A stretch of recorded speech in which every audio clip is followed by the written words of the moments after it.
We will begin shortly. I just need to do something. Get ready. Lord knows it took forever getting this ready. Way longer than it should have.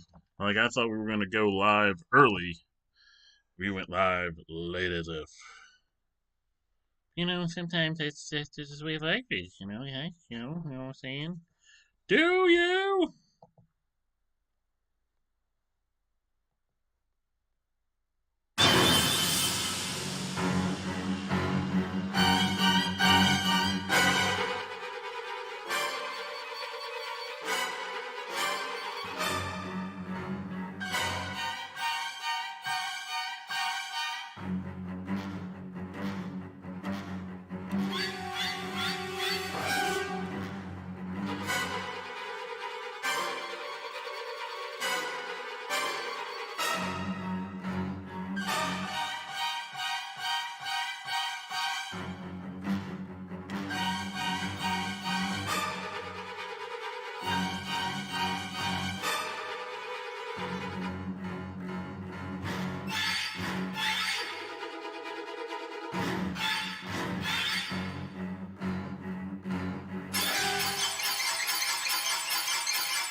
Let me turn that down. So, welcome to the final night of the Bac2Bragg Friday the 13th Game-athon number 6. 6 nights or so of heck for charity. A charity being the Institute for Justice. Let's jump right in to one of their videos. We've been playing a lot of their more popular ones. Let me do their more recent ones.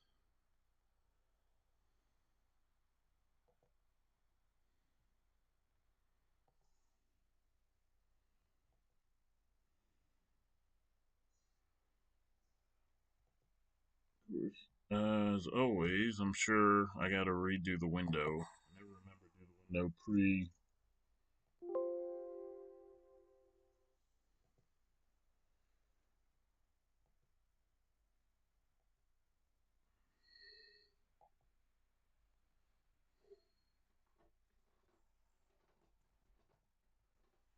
Stop doing whatever you're doing, cats.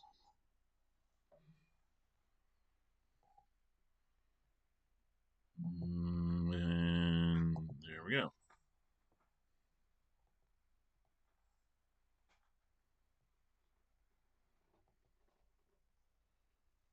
Oh, we already did that one. Mom's dreams shattered by corrupt prosecutor. When they put me in a police car, I'm wondering what's taking so long. And another cop came and found some drugs on the scene, and they just automatically said it was mine because I ran. And at that moment, I started contemplating everything, my whole life, and I just felt like it was changed at that moment. I was in a little known area where we used to call the Flats. It was an area where everybody just kind of hung out. There was a lot of bars around.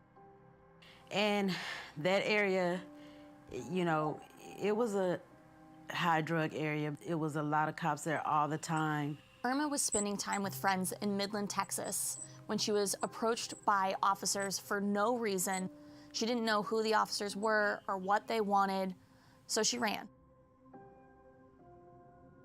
When I realized I was going to be arrested, I started crying. And he told me if I told him who they belonged to, that he would let me go. This is a high crime area. Finding drugs on the ground, finding drug paraphernalia on the ground is not abnormal. And I told him, you found them on the ground. I don't know who they belong to, but they're not mine. And then he says, well, you're going to jail.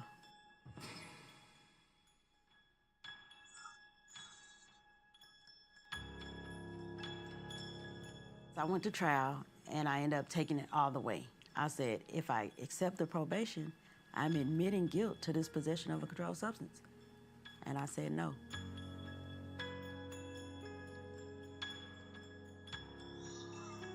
Ralph Petty was a prosecutor in Midland County, Texas for over 20 years. But it turns out that wasn't his only job. I didn't get a fair trial because Ralph Petty was working with the judge and the prosecutor on my case. Working as a law clerk for the same judges he was practicing before. A law clerk is like a judge's right-hand advisor. It's the person who does the judge's research for him or her. It's the person who advises the judge on how to rule on matters and cases. And in a lot of instances, it's the person who actually drafts the judge's orders and decisions. The only thing I could think about was I'm not going to be able to be a nurse. That's all I thought about.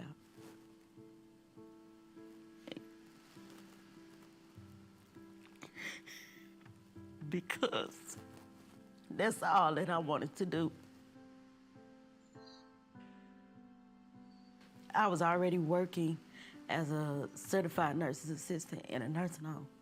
And at that point, I knew it was over.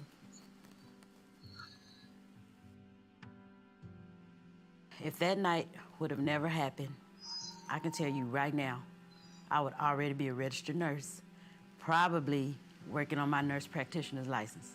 Working in the field right now, I've worked with so many providers who have said that I'm smart enough to do just that.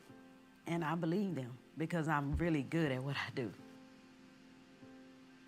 My kids were affected, the worry of me being taken away from them. They talked about that a lot, and we talked about it a lot. And I just assured them that that wasn't gonna happen. I would do my very best to try to stay with them.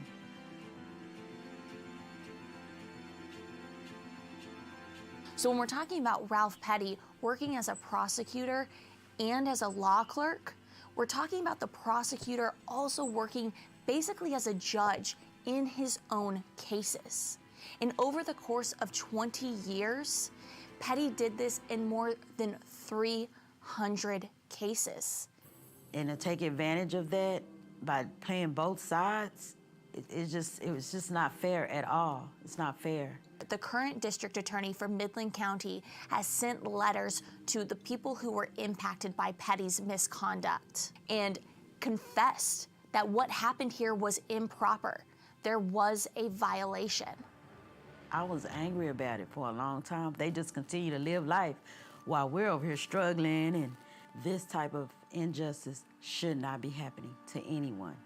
Because of a judge-made doctrine called prosecutorial immunity, it is very difficult to sue a prosecutor for violating the Constitution. That is until today. Irma and the Institute for Justice are fighting together to ensure that Irma has her day in court so that she does get to go before a fair and impartial judge and prove that what happened here was a constitutional violation. So when I learned that the Institute for Justice had got involved, initially I was scared, but I was excited because I felt like my prayers were answered. I want this to be something that I'm gonna put behind me.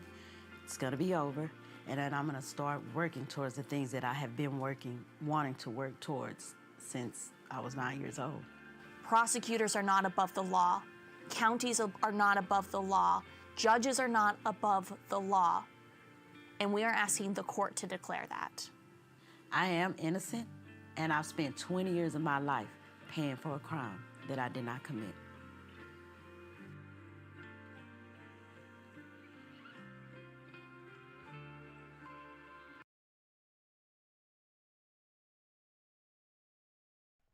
And that is an example of what Institute for Justice does. I mean, shoot, even if she was guilty, you can't have prosecutors pretty much judging their own case like they were explaining there, better than I just explained with one sentence.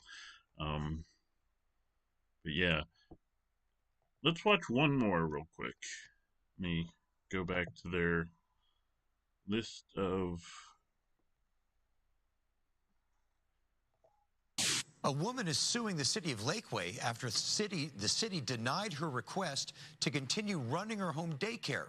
Attorneys for Bianca King say the daycare center, which is situated behind a golf course, is being threatened by the city because of golfer complaints. Bianca King was laid off during the pandemic, so she decided to follow her dreams and start a home daycare business. I enjoy watching the development of children and watching them grow and watching them learn. Bianca is approved by the state and has completed all the necessary training. Everything was fine until the city received a complaint she was operating a home business without a city permit. I filed for the permit and paid the fees, and I was told I would be approved. Then, a couple of days later, instead of an approval letter, I was put on the agenda for the next city hearing. I know most of you. I don't really care whether she's licensed or not. I did not move into Lakeway to live next door to living in a multi-use development. There are going to be toys out there. They're going to be, and they're right on the golf course, which is another issue for me. When you walk by or drive by, you can see the kids out playing, which is fine, but there is a noise issue there. So I'm asking that you deny the permit. When the city denied my permit, it was surreal. It was a nightmare. And as a single mother of two, the worry, the heartbreak of wondering how I was going to provide for my family and what was I going to do next. It's heartbreaking. Heartbreaking. If I didn't have a home daycare, my backyard would look exactly the same. I have two small children under the ages of 5, and they like to play outside. And even if I was not having a child care here, they would be here with their friends and family. To be clear, the golf course and most of the golf community do not have a problem with Bianca's business. We spoke to some golfers near the home who tell us they don't see the issue. Does not affect me in the slightest. Sometimes there's kids out there making a little noise, but I mean, there's cars going by, there's maintenance equipment, you know, so that's nothing. And since this has also happened, I've had an amazing support from the golfing community who come to the backyard and will wave or let me know how they are in support.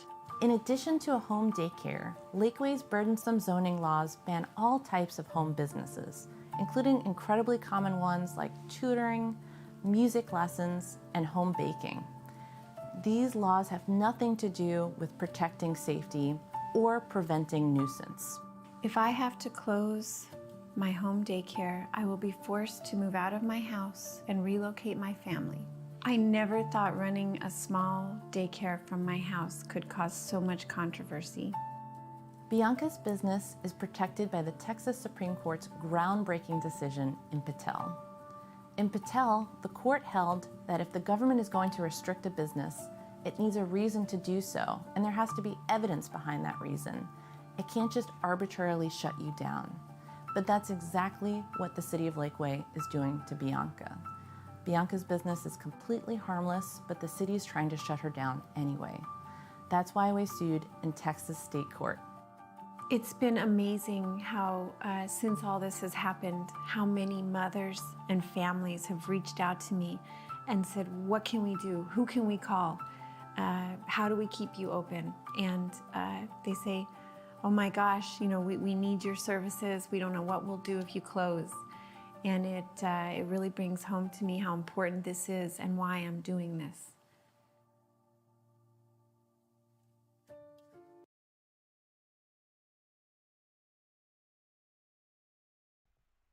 My bad there on not switching over to the video right away.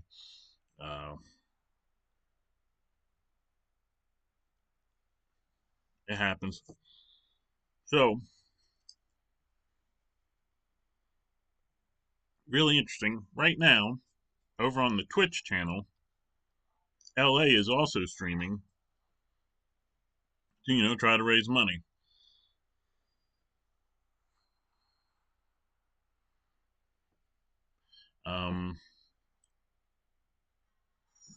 And I'm actually running the chat because he does no commentary and he doesn't look at the phone.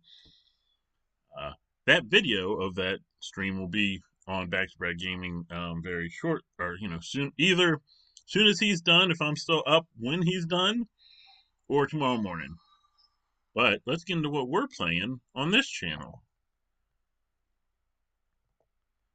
If I can get to it, we will have live look-ins on that stream. Wow, all these windows I gotta close to get to where I'm going. All right, Steam, fire up.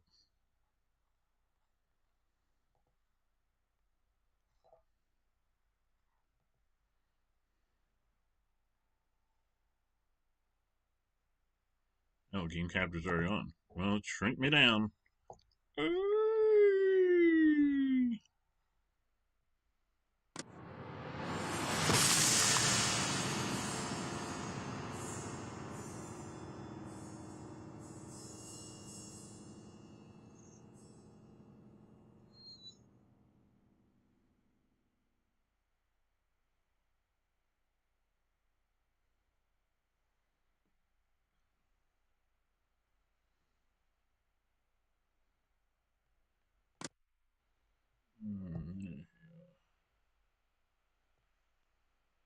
The fly keeps landing like right here on my hat. I should just let him. He's probably eating something off it. Alright. Let's try the murder marathon again. 19 was our record.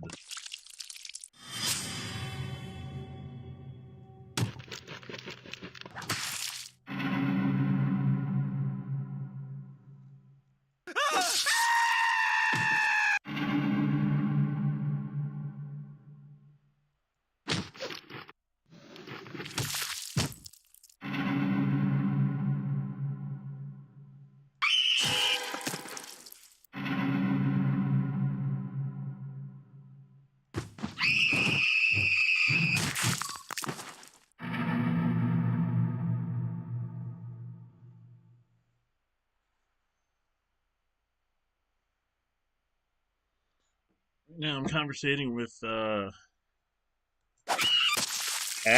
the_sick_Barbie on Twitch. Check her out. She does a lot of IRL on Twitch. I'm gonna raid our Twitch channel next time we're on.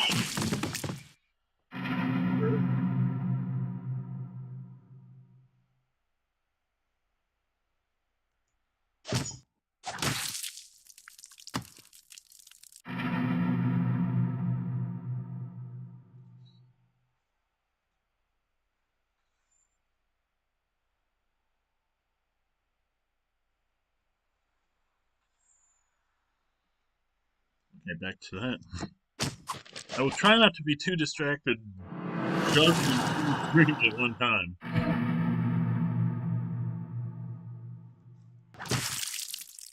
Where am I on this tilt? 10, okay. Actually, they're breaking the record. We haven't got any really tough ones yet. Tough one. This thing being tiny. We're in a bad spot. Oh. Frozen fish.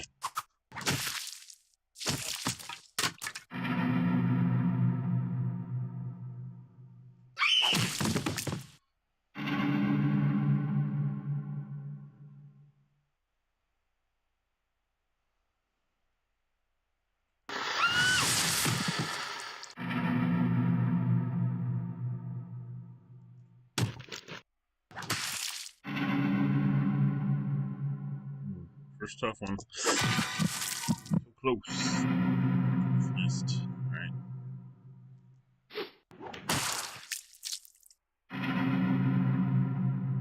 Oh, crap.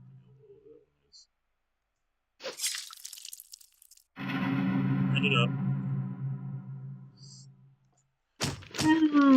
Broke the record. Our record. Ah, why are these so small?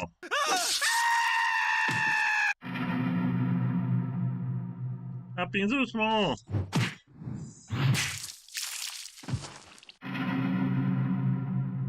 Jeez. Oh, so close! Almost got him. Don't worry, though. I'll give you another chance to keep it going. Alright. Jeez, it looks smaller than the last one. Ah, too early. Kill combo. Killer instinct reference.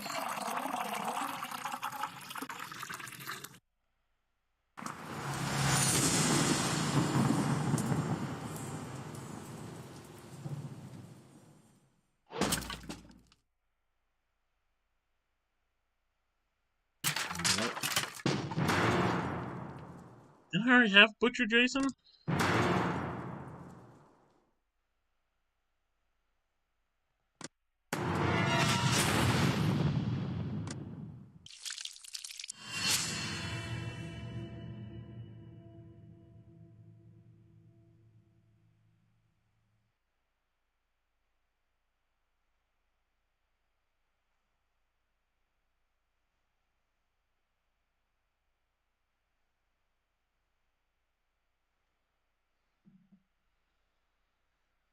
Alright.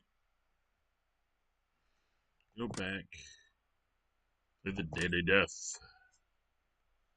1. Has it not been 24 hours?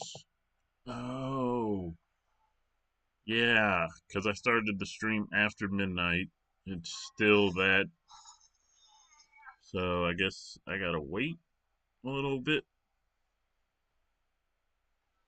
Alright, we'll try it later after midnight. It's 11:45 here on the East Coast. We're gonna go till 3 a.m. And I don't know how long the Twitch stream's gonna go, but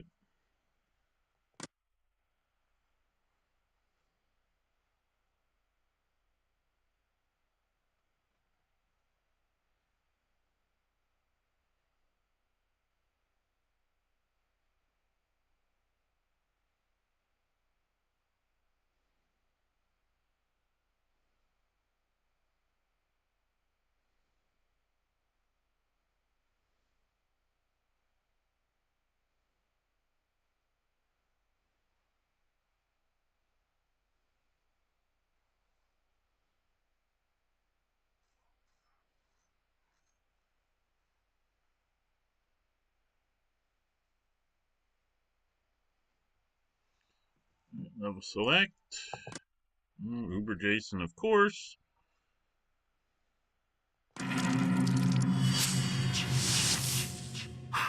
Oh, the battering ram.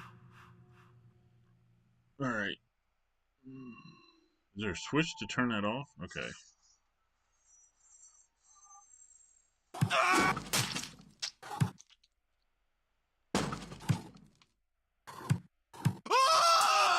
Final Susie. Wait, why is that still on? There we go.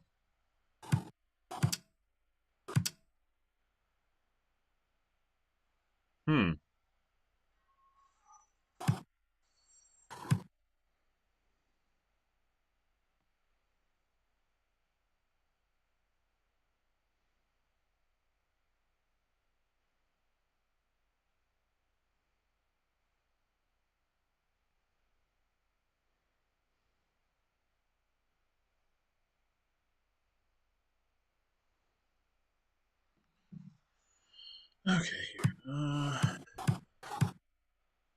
Yeah, I'm gonna have to. Okay, I know what to do.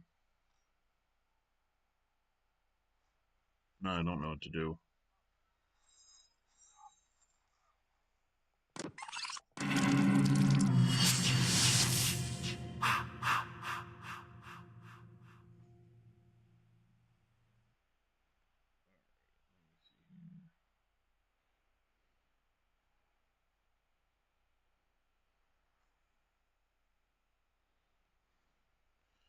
Alright,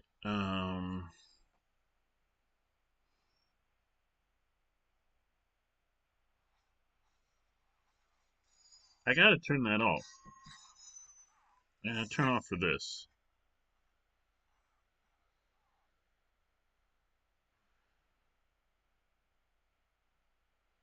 And if I show up over here, he's gonna run and go there.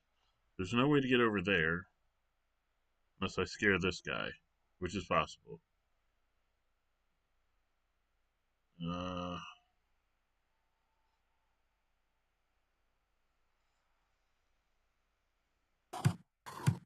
No!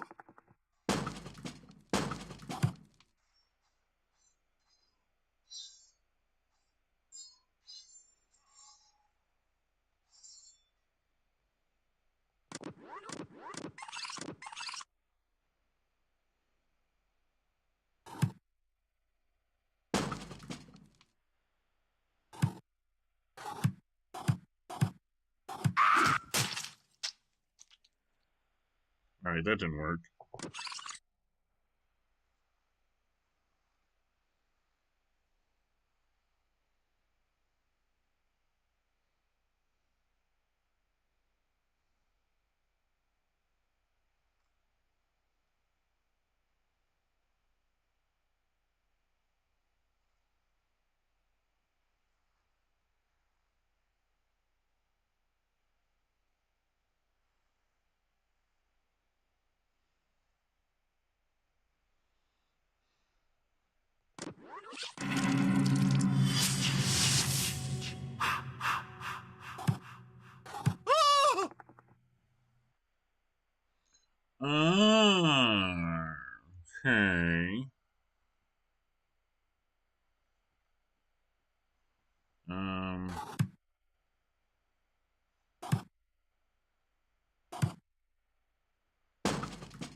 No, god dang it.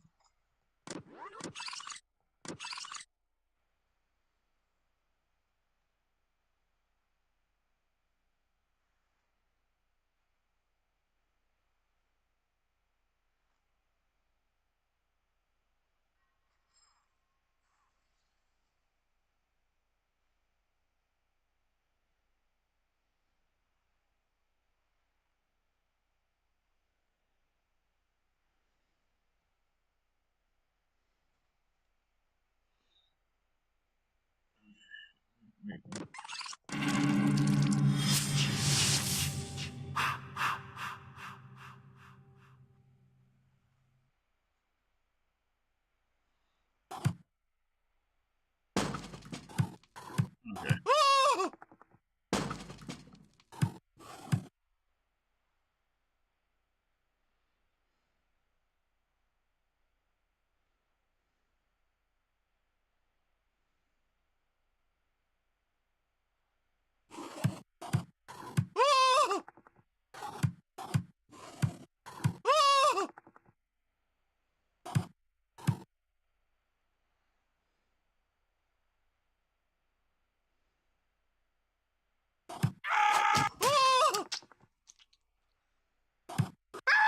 Final Susie. Aha, success. Oh, yeah, I gotta kill her.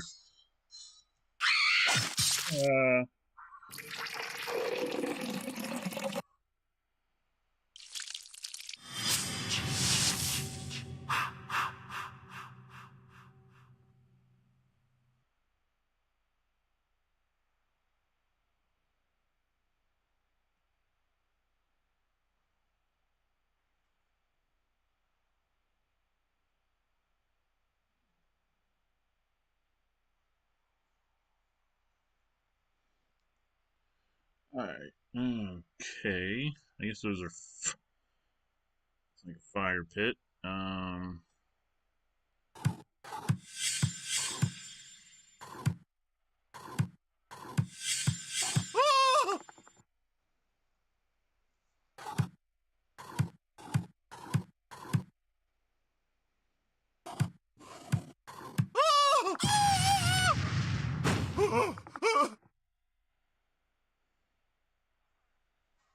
You know, I think I was supposed to scare him somewhere I can... No, that doesn't make sense.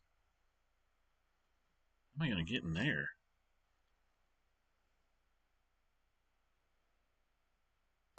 Yeah, not after I kill this guy.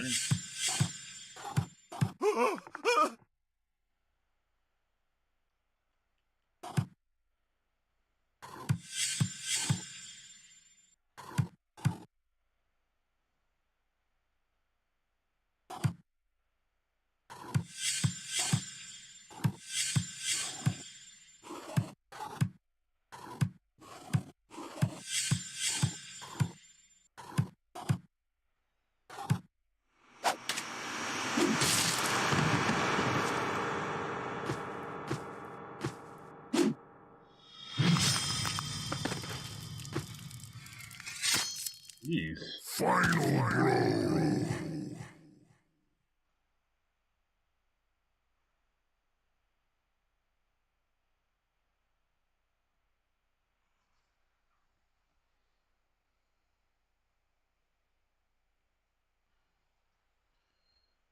Okay.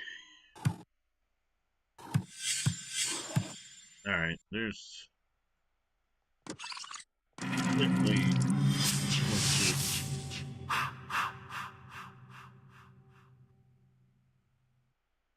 Okay, I think I gotta scare him. Or him over here. Have him... He'd pop out there.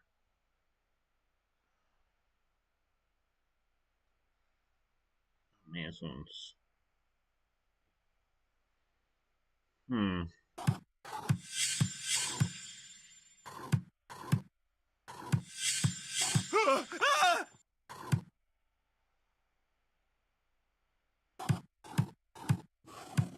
No. No! Okay, I see what I gotta do.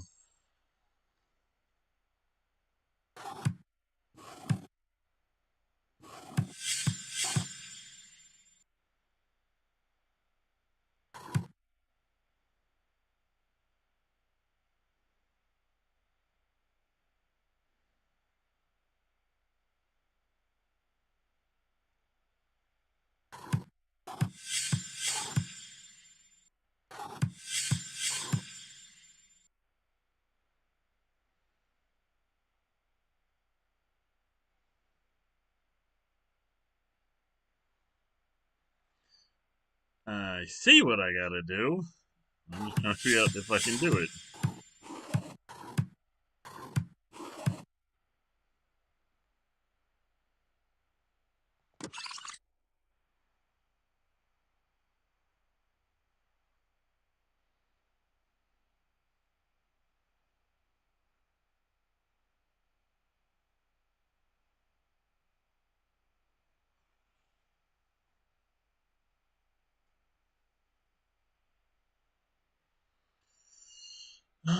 Ba ba ba ba ba ba ba.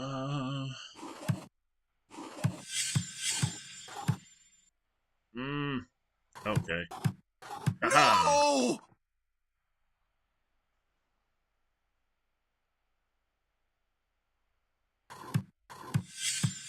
No! No! Oh yeah, I figured it out.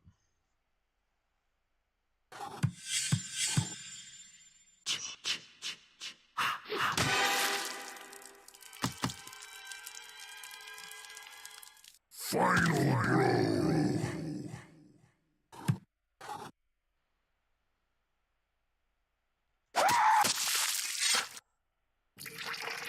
That one was close.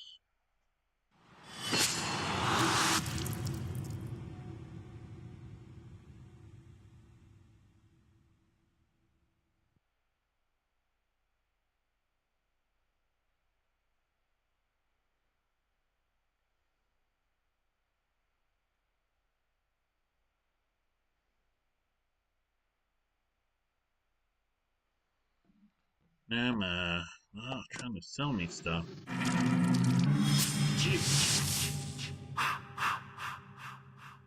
I know so many cops in the future.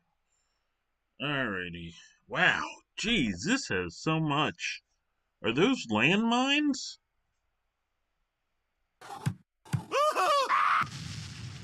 Yes, they are. Nice. And now I'm screwed. But now I know there's a landmine, so.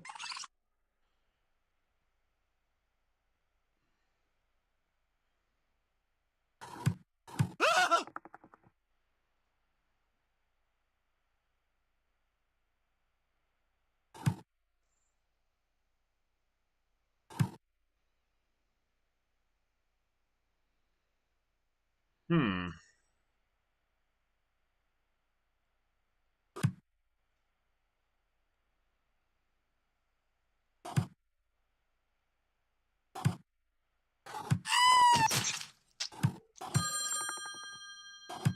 Nice.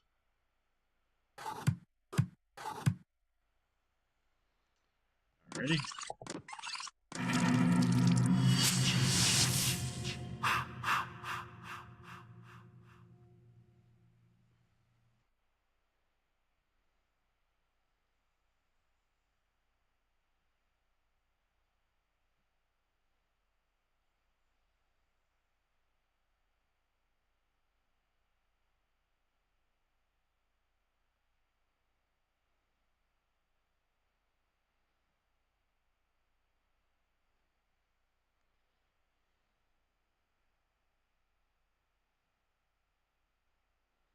Looking for a calendar on my phone. There it is. I keep forgetting I put it someplace else. Alright. So.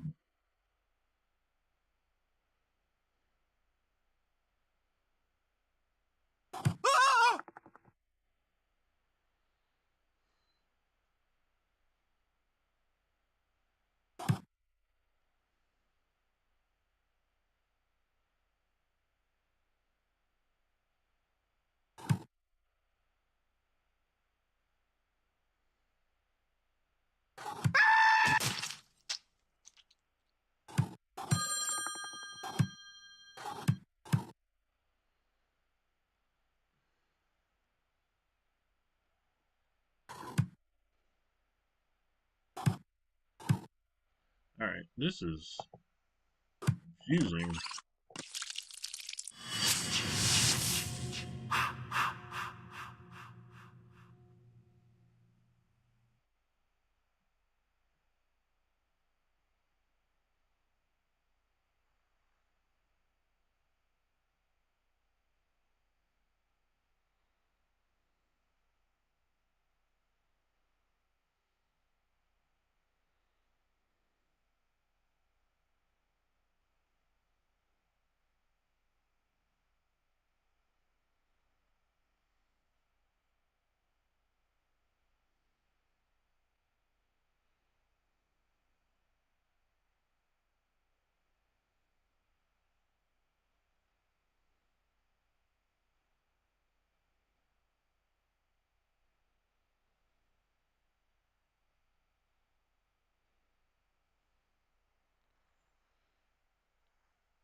I know, this is... Alright, so I can't go this way, because why? Can't go that way, it'll kill me. Go that way, and go here, kill him. Alright, that does nothing, because then when I'm coming out, I'm gonna go... So this is the only way I can go, so... Now, the only way I can go is here. Now...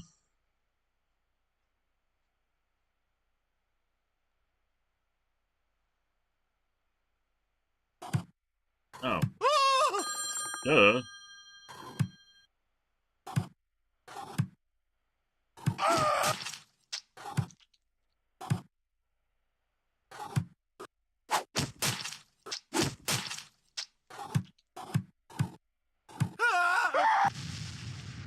I'm gonna kill him.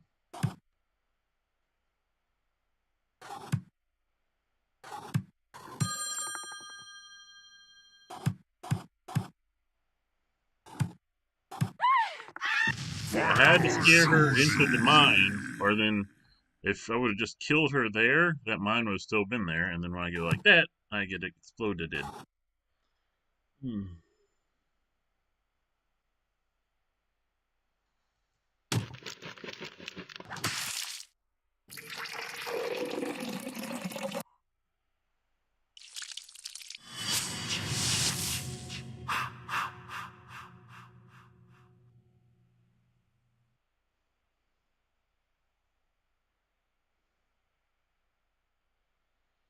Alright,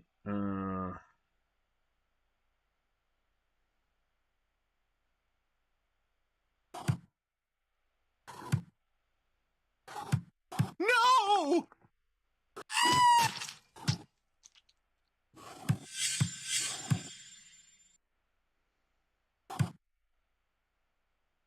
right. Freeze! Police!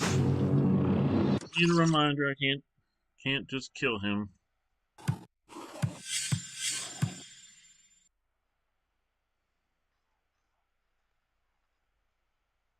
Alright, this one looks very... very complicated.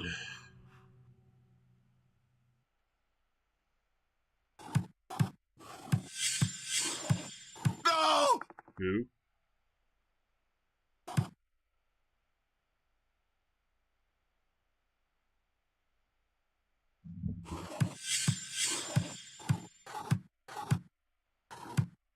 No!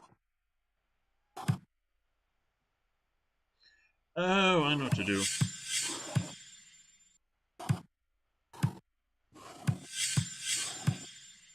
I may have screwed myself.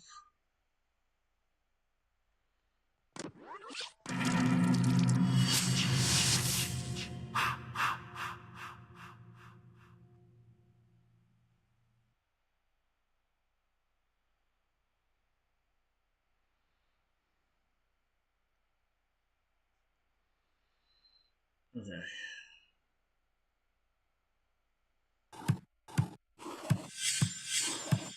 No!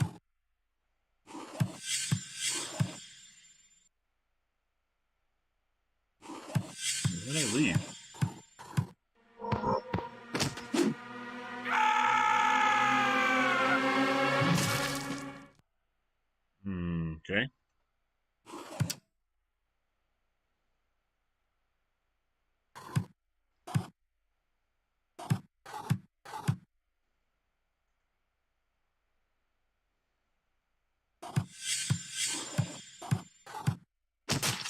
Yeah, you can kill him in the dark.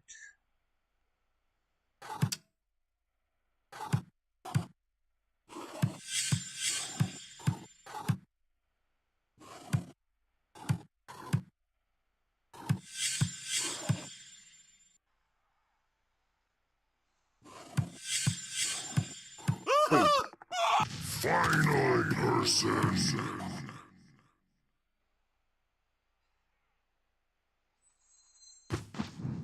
Oh no, I didn't even touch it!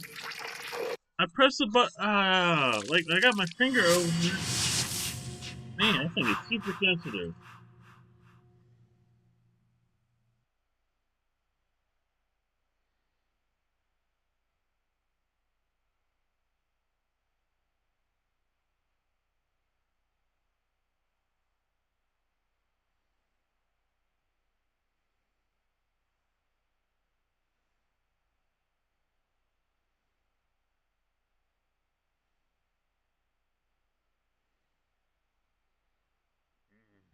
Everyone gets one a night with this puzzle, man.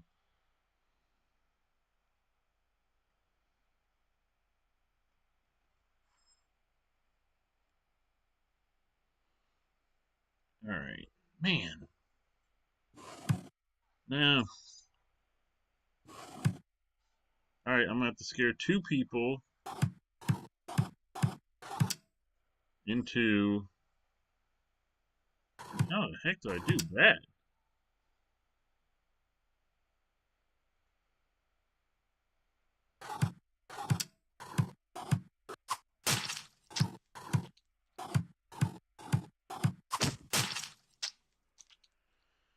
Okay.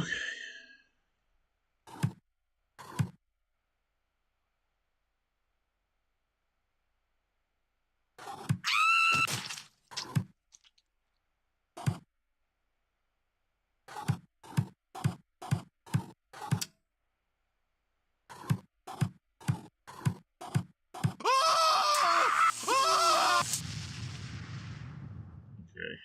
All right. See one mistake.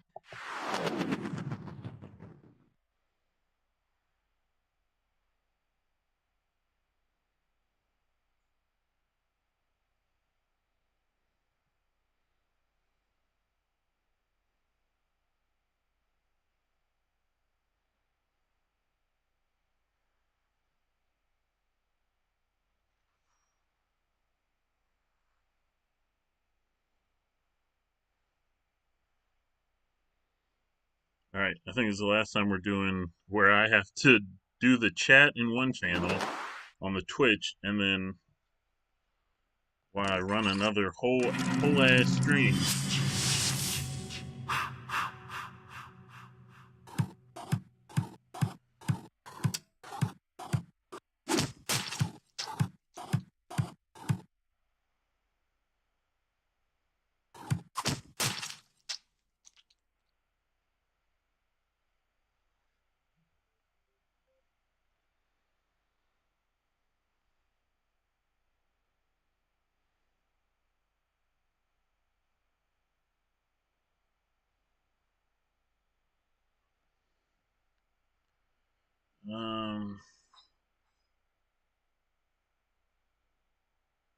Crap, I don't need to kill that cop.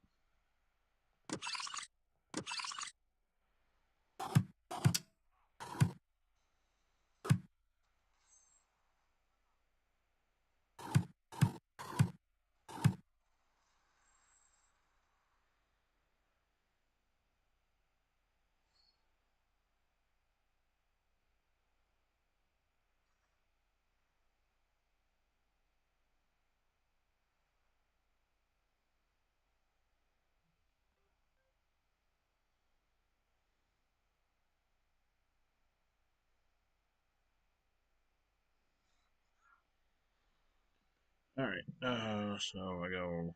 Boom. No! You don't have to worry about the cop who's not looking at me. And I go boop. Final millennial. And then I can do this at my own leisure. Go through all these skulls.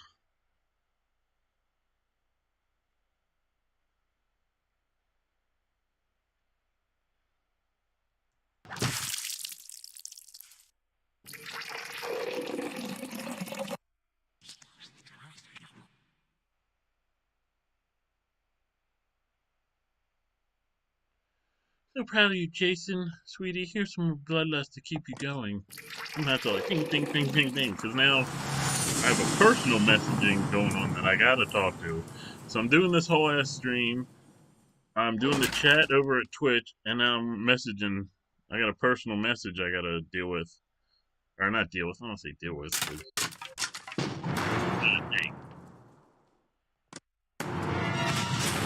Oh yeah, we're doing that.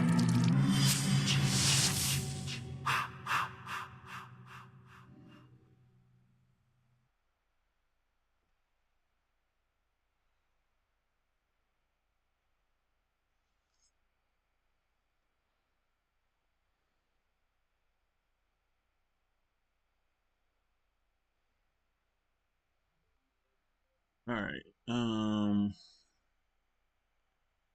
right. So I gotta scare a bunch of people into.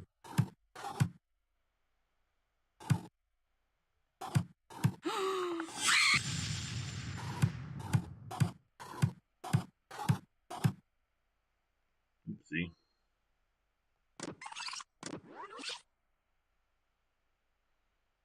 Man, how do I do that?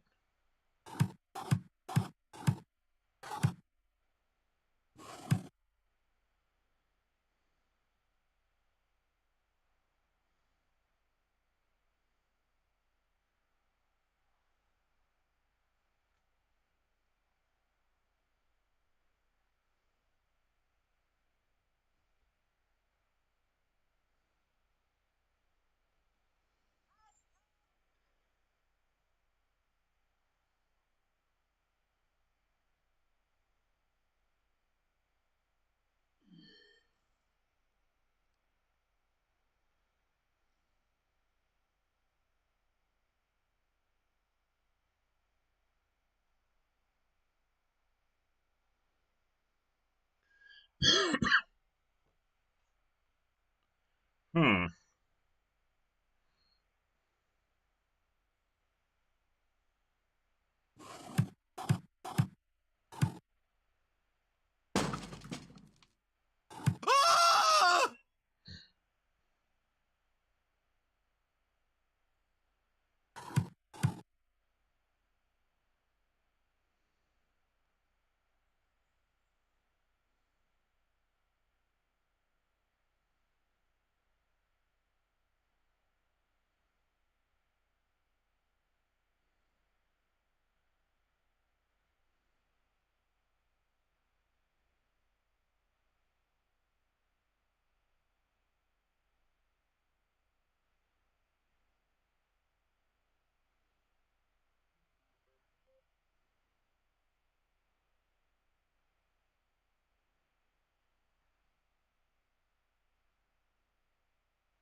Well, I'm almost done one of these messages.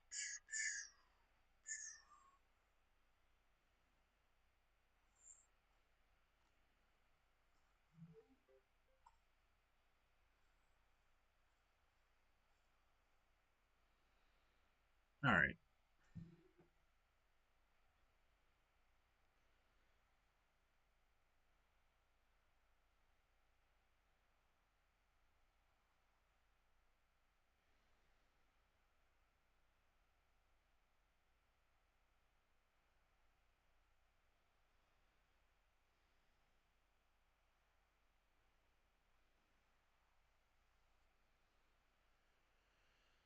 Okay.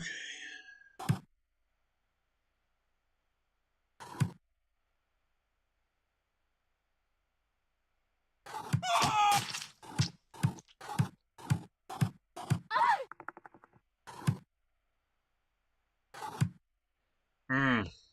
Okay. Get out of order.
Alright.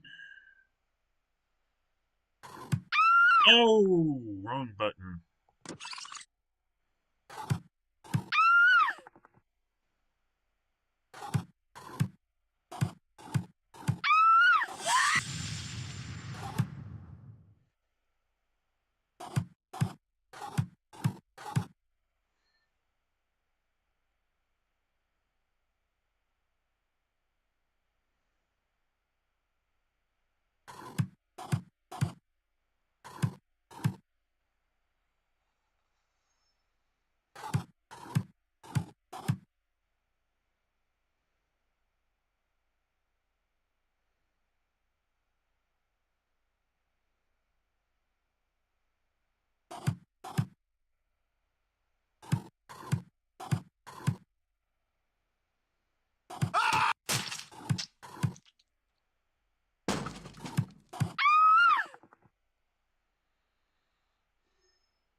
What happens if I go like that?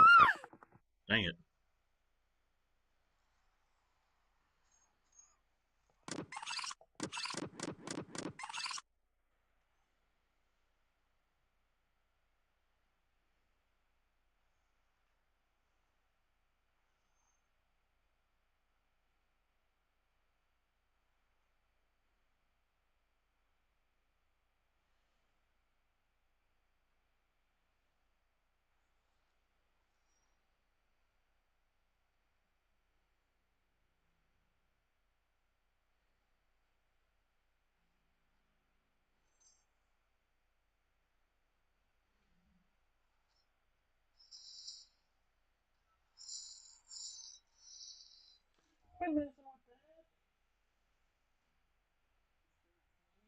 Messing with the outlet there. Hey, don't forget to donate. It's in the description. There's a bunch of links in the description.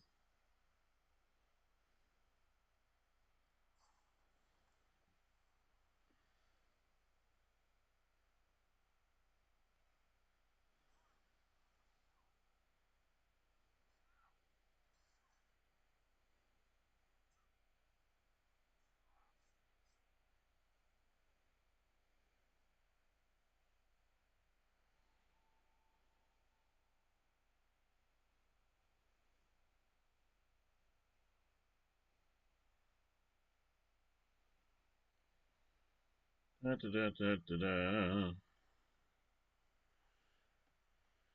Okay, so how would I... Yeah, he was there. Ooh. Hold on, let me see.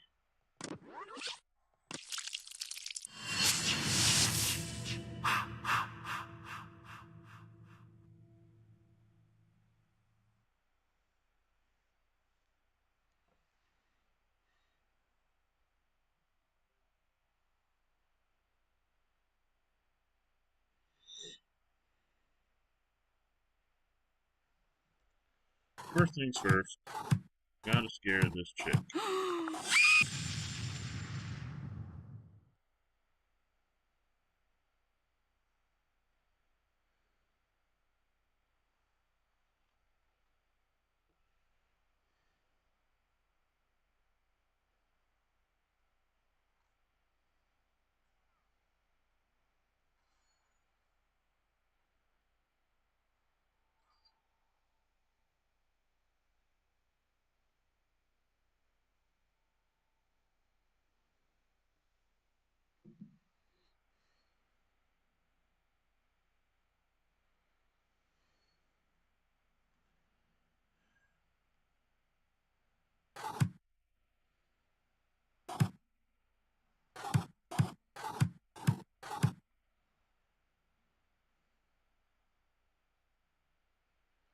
Like, this guy cannot end up here. There's no way.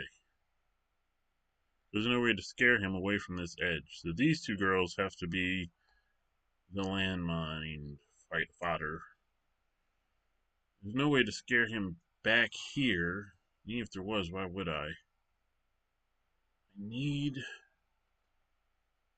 How the hell do I get there?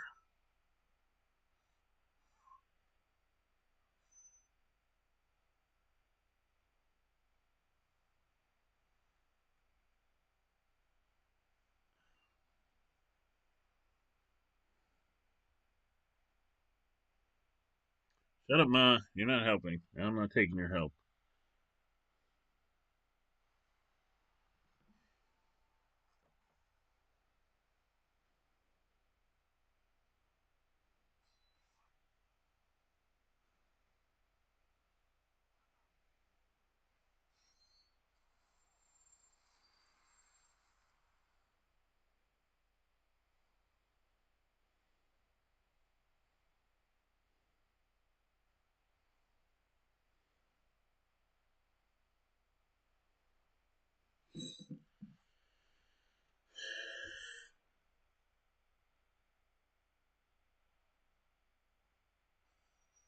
Alright, maybe I can scare him.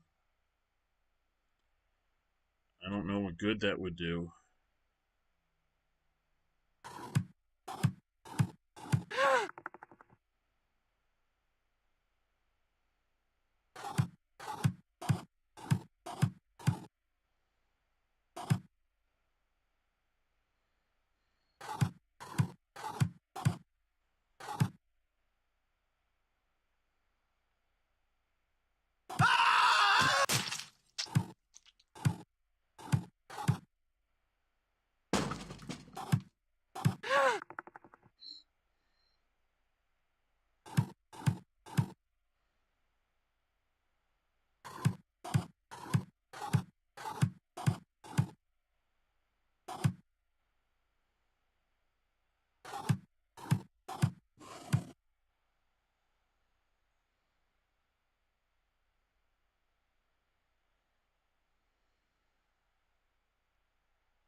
I mean, like, I could scare her next to her and then kill her and she'd go run in there, but we still have one more mine.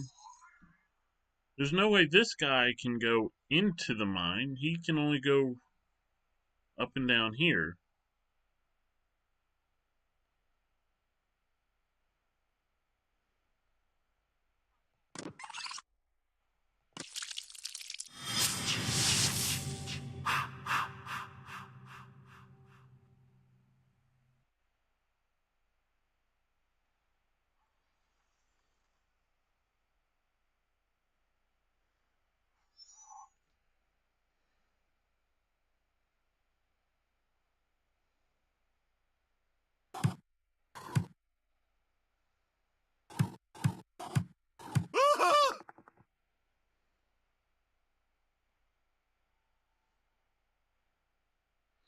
And then I go.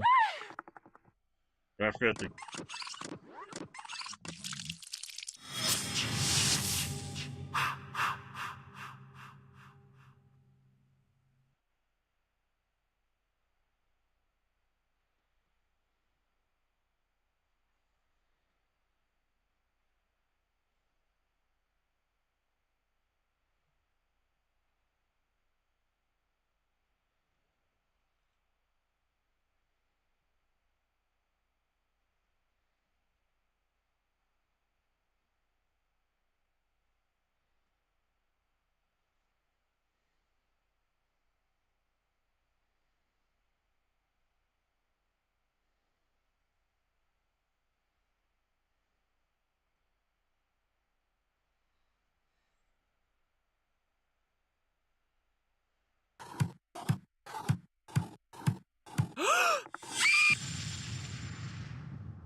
Alright. Now.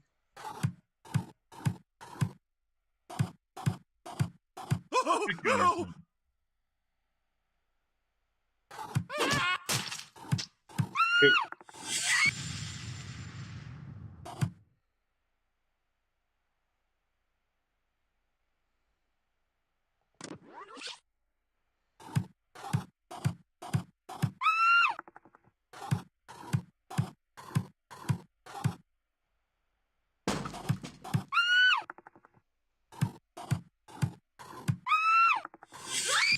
Final Zerl. Hey, Zerl?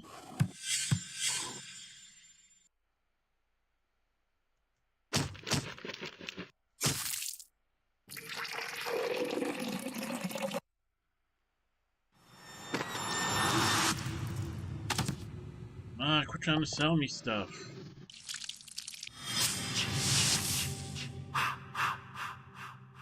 The turn-based one.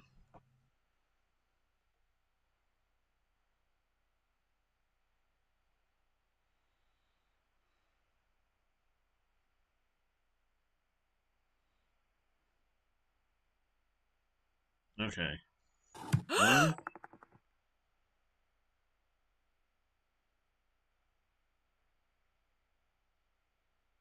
Mm-hmm.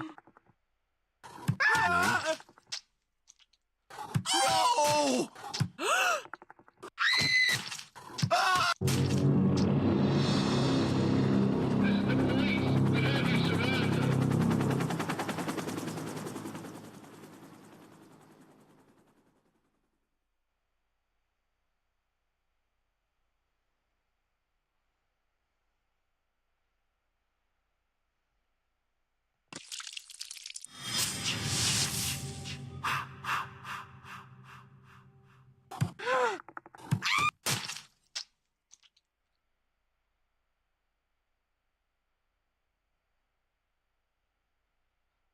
Hmm.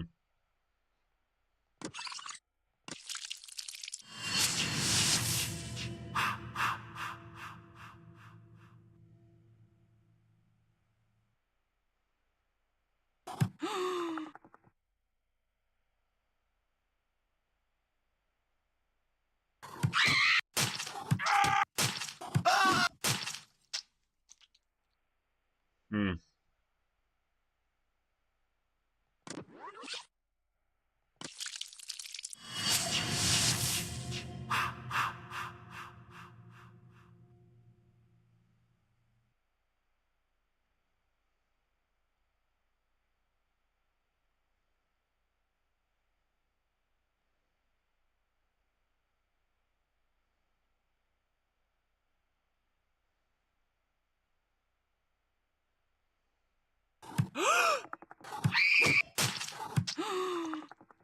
No! Final boy. Yeah, boy.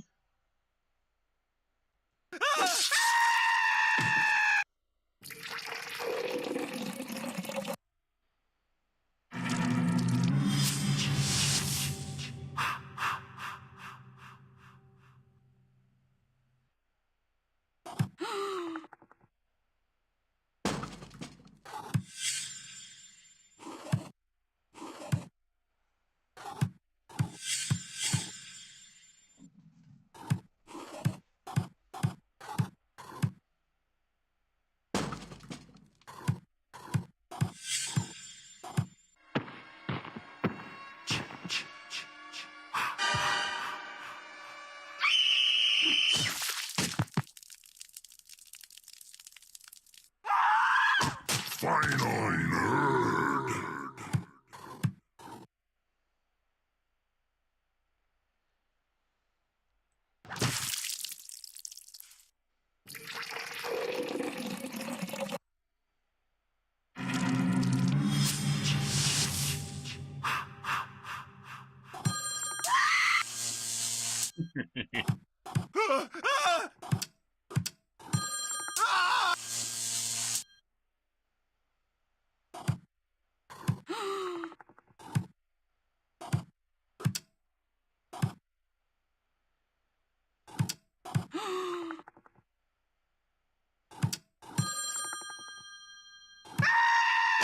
Final boy.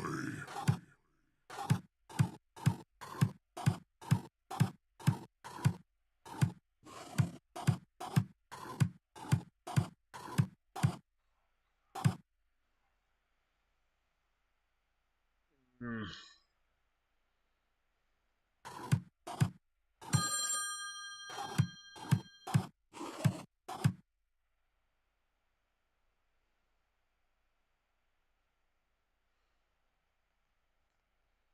You may have killed everybody in the wrong order.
Alright.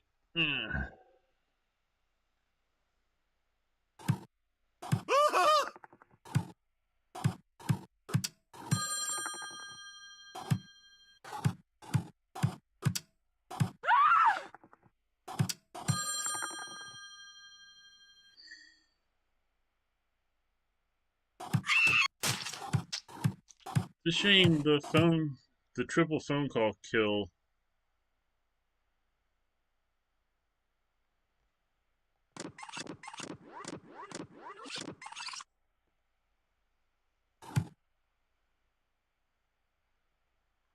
I really want to see it.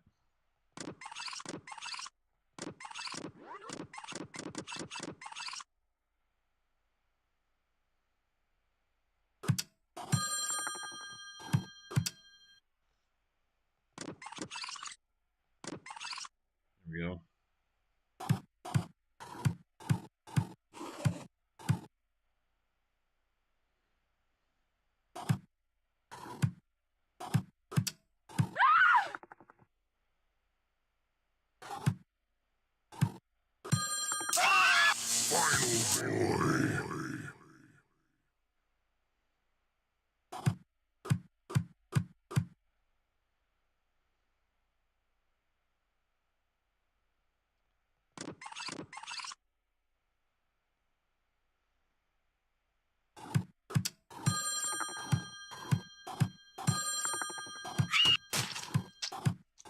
Come on, you know the triple kill was awesome.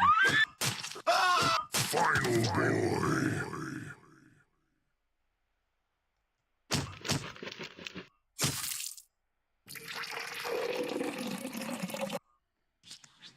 Yes, kill from other, Jason. Here's some bonus bloodlust for being such a good boy. This weapon shines.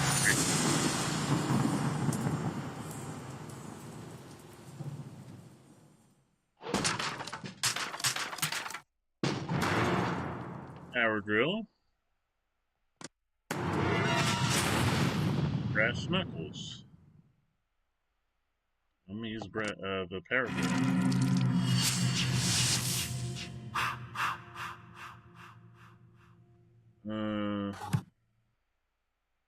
Oops.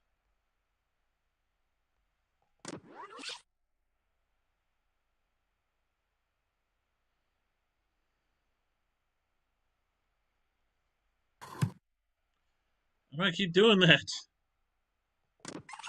There we go.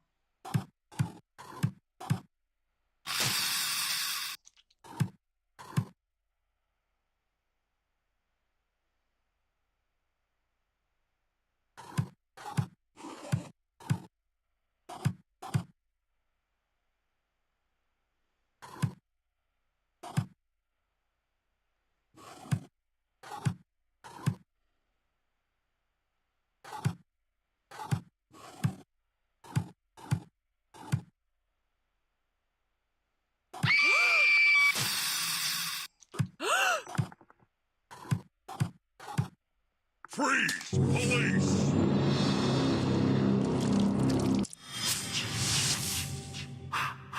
Alright, this one's a trip.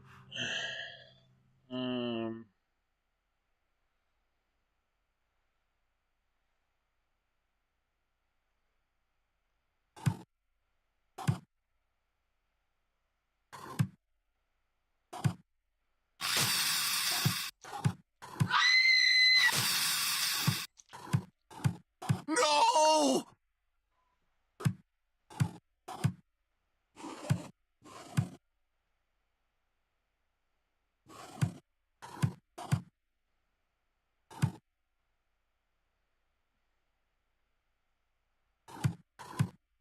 Freeze! Police!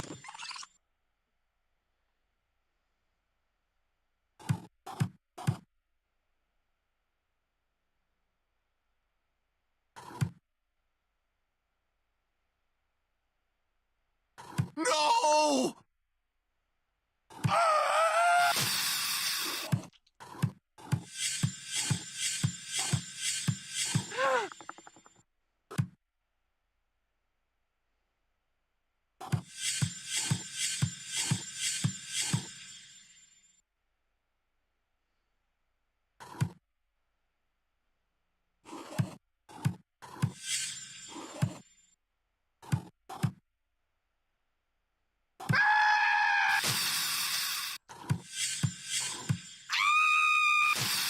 Final check.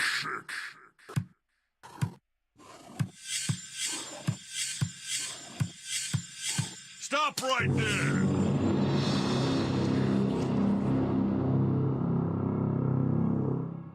Alright, I gotta kill him somehow. Which is what this chick is. This chick. Oh my gosh, what the hell?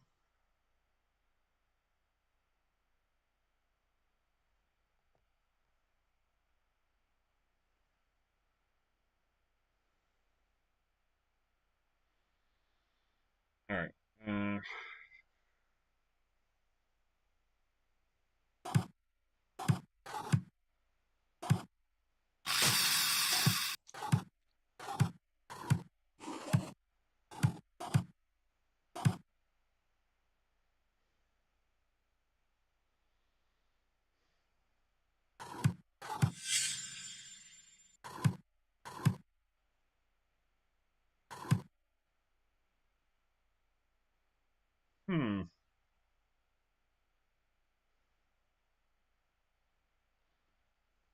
Need her.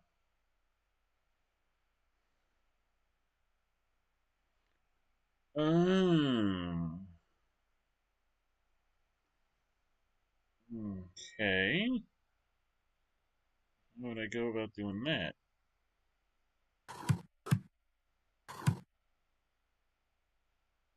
I don't kill her right away.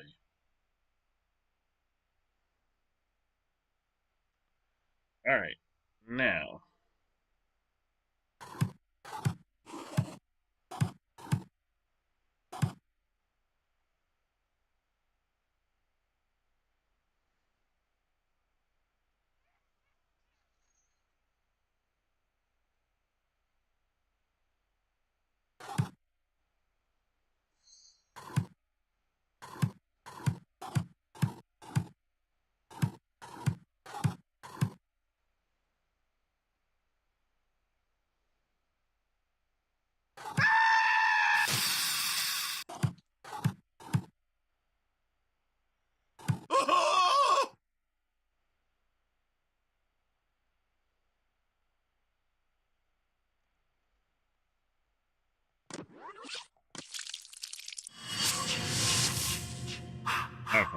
away from the jump.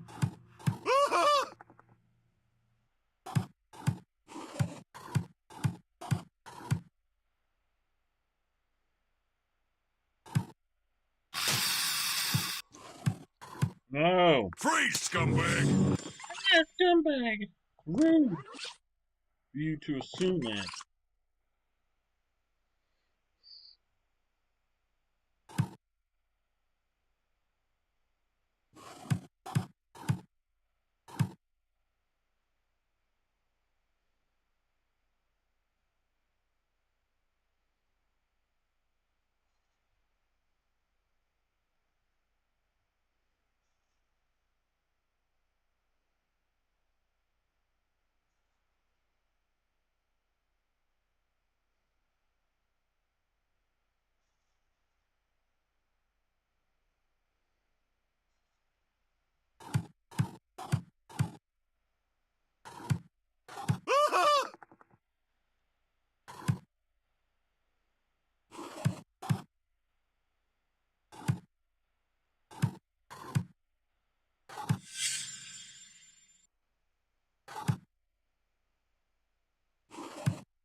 Okay, now.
No!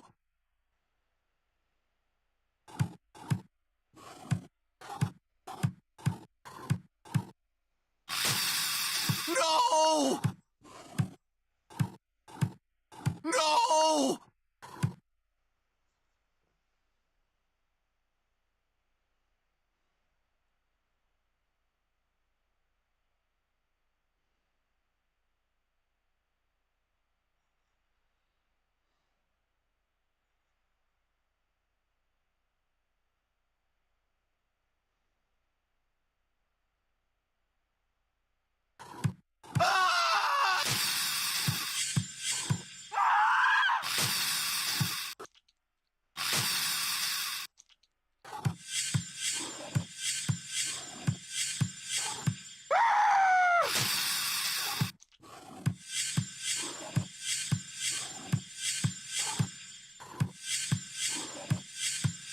Crap.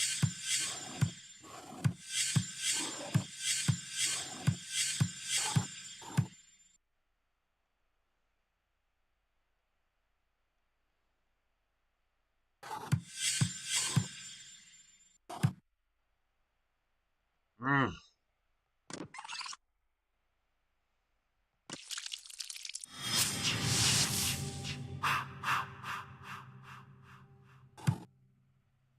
Whoops.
Final check.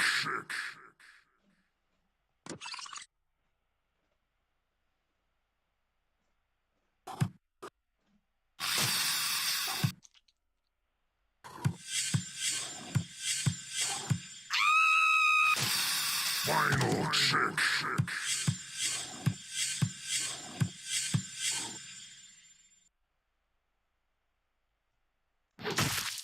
That one was something else. Yeesh.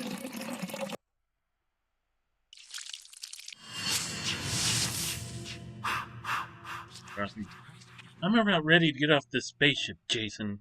Sure, Mom. I was about to say, this looks like the last one because Captain here. Alright. So we need to kill the captain last.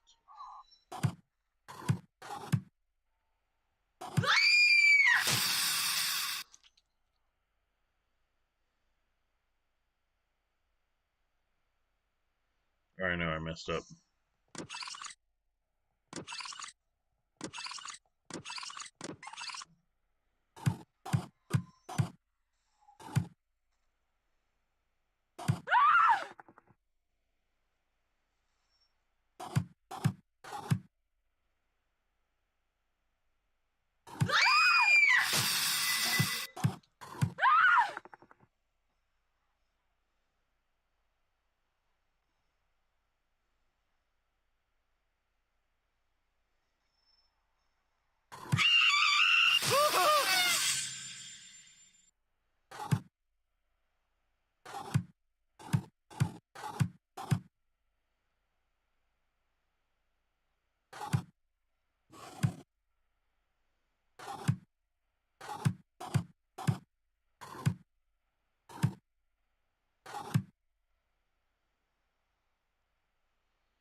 I totally forgot what I was supposed to do.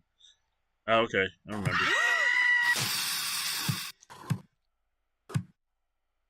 No, it makes no sense.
Oh, I didn't even realize.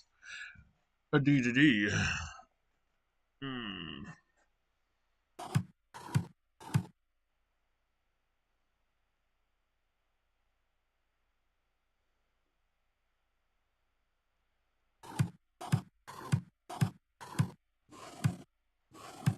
Crap.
Wahaha. Really?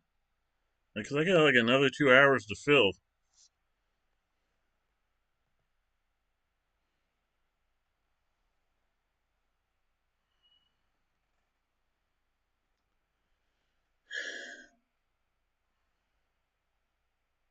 I feel like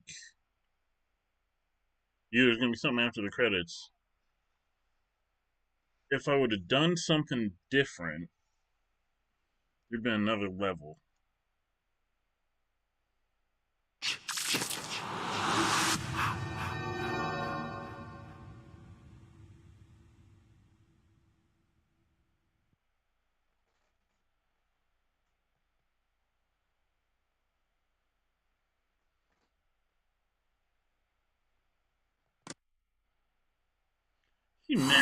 Oh, so there are more levels.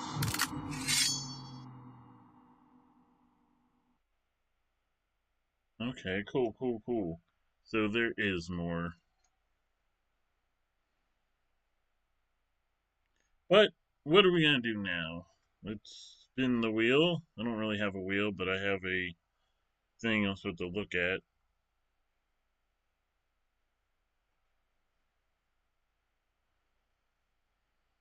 Do we do more of this? Do we watch another Institute for Justice video, or do we do a live look-in at Twitch? Going to the randomizer. Thanks to random.org, one of my favorite websites. Kind of odd, but it is.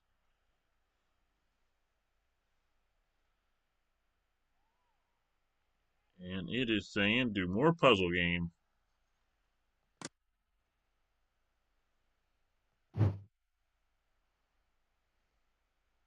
Going to London? Alright, let's go old school. We have in the first one. He had an axe, right?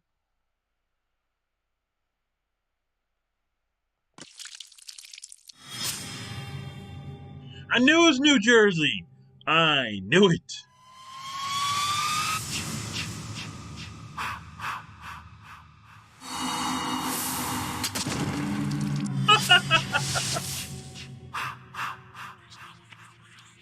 I remember this. Seems very familiar. Yes, Mom. It just gave me a sheath. Or the scythe. Alright. Let's do this.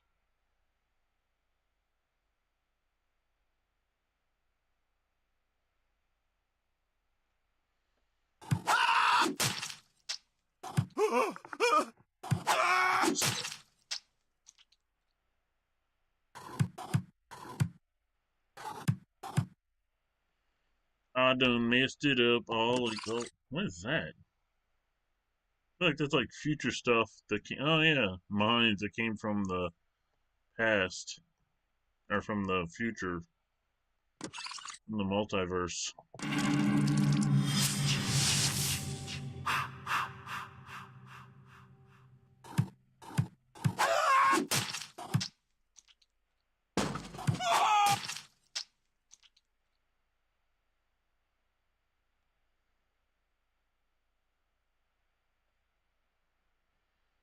Hmm.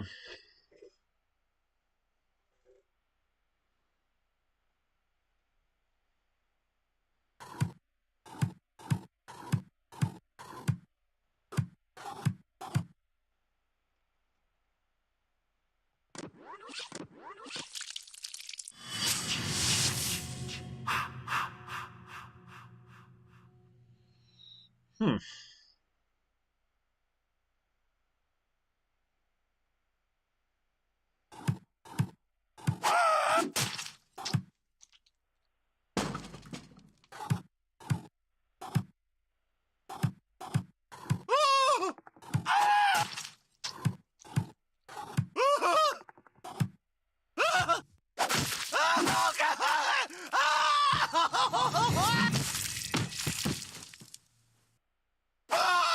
Final boy.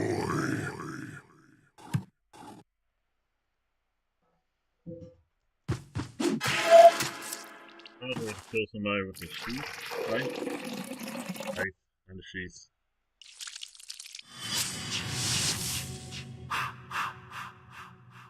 No, nothing to say, Mom.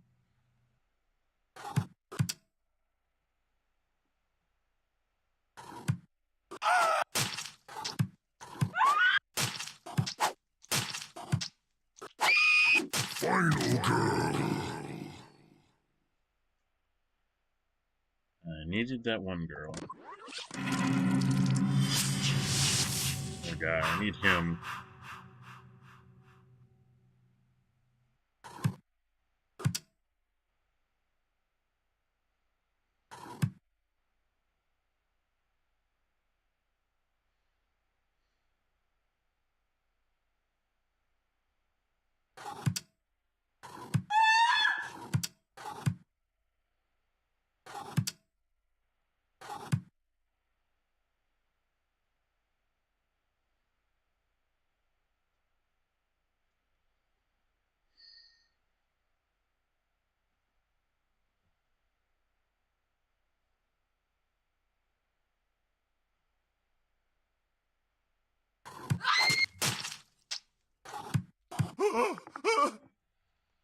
Oh.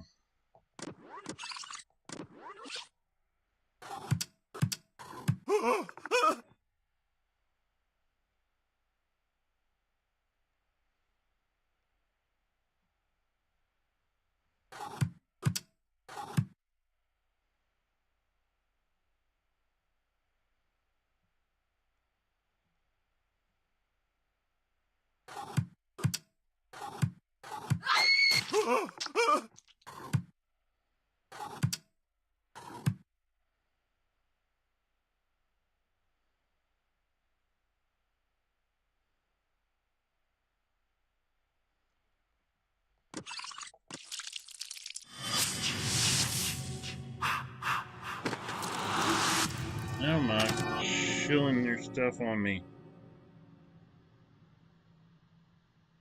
Oh, alright, well, the video, I'm gonna set up the live Twitch stream that just ended to start right after this. Of course, I don't know when it's gonna end at 3, so that could start at 3:30 a.m. So I'll work on that while I figure this out.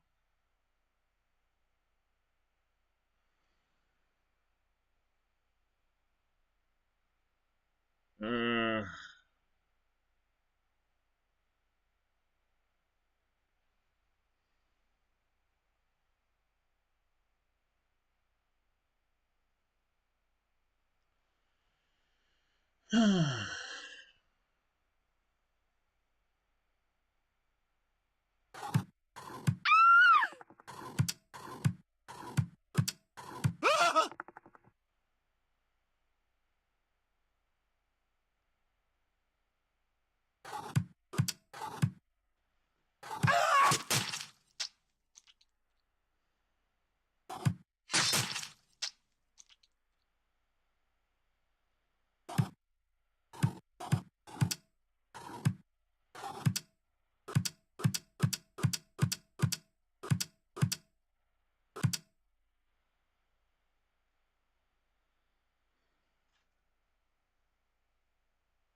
It's so hard, that's what she said.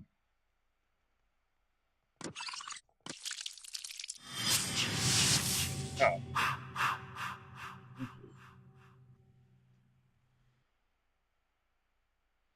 Maybe. Other way.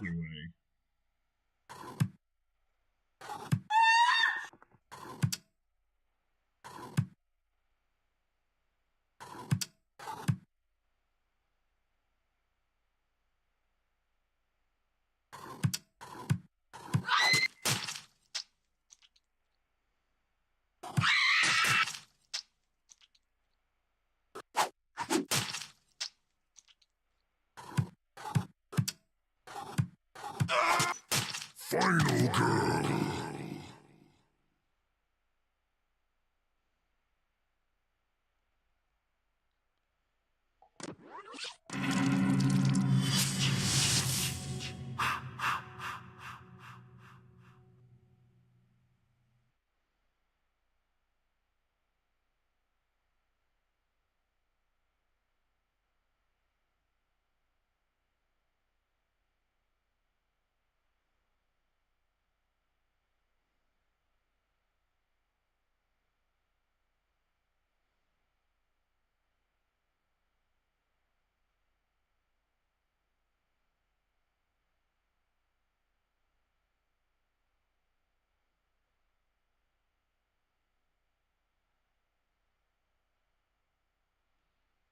Hmm.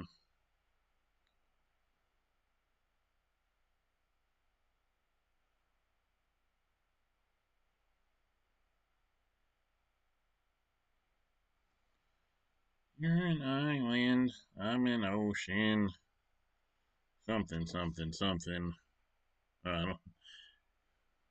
It'd be funny if I get a. Well, they don't really copyright check. You know, it's different now.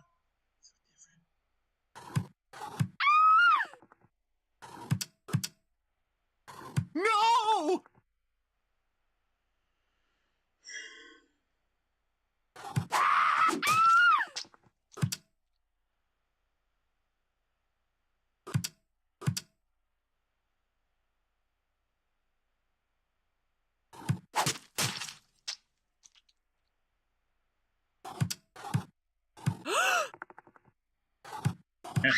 Figure it out. Final girl. No! Like I hit it once and it did. That is crazy. So I pressed it earlier and it presses. That one I actually hit the button and it didn't go, so I like quick hit it because I panicked. So mad. Alright, so I gotta get somebody to go in that bear trap. I know how. No! Boo.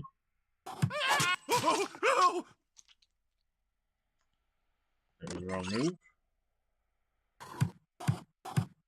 No!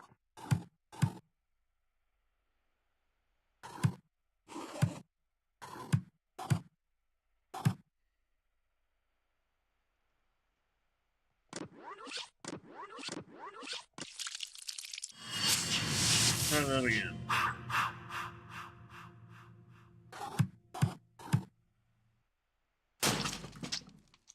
Too early.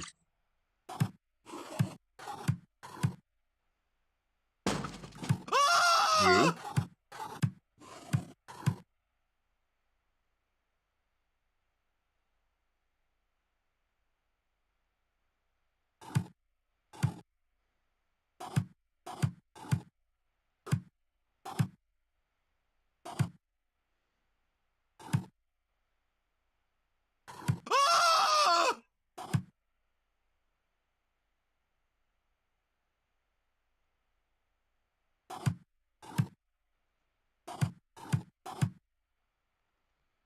Alright. Something's wrong there.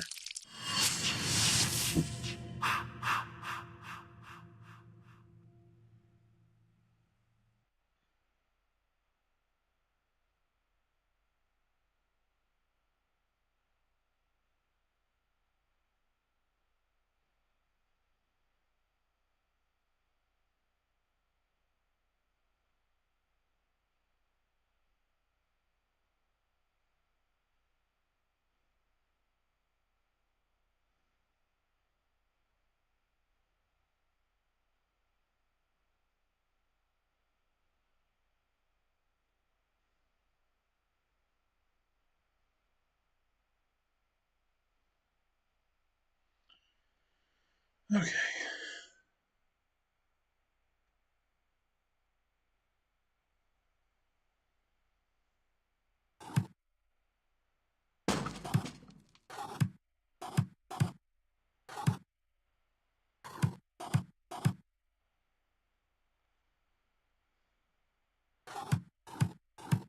No! No!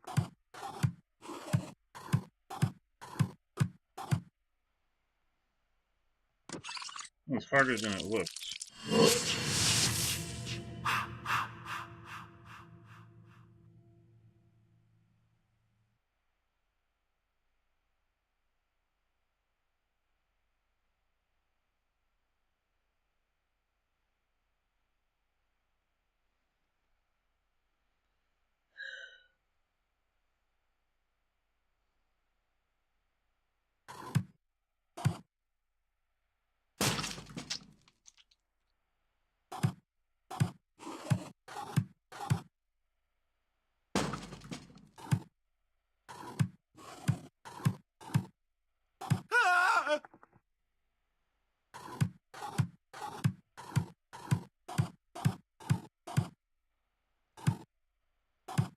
Ah!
Ah!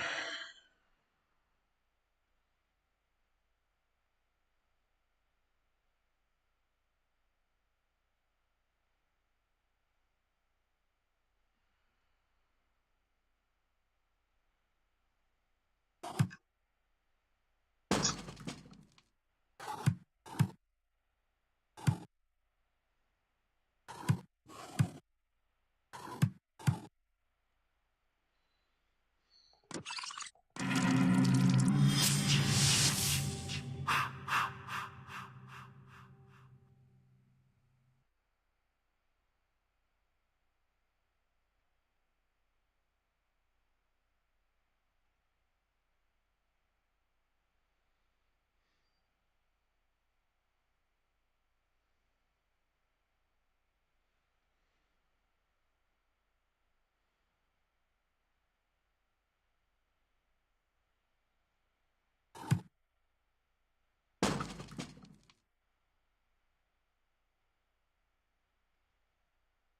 Man,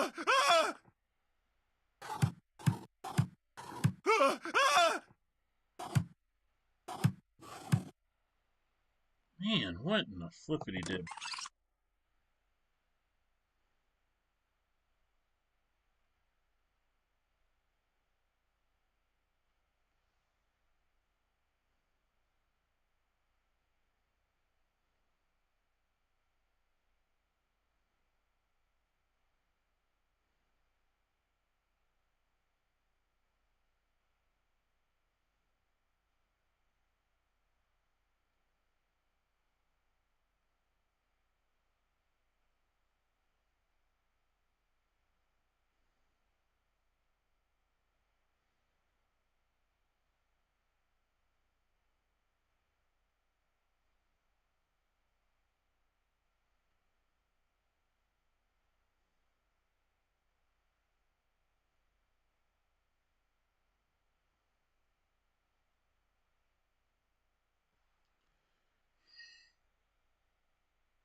So I could kill him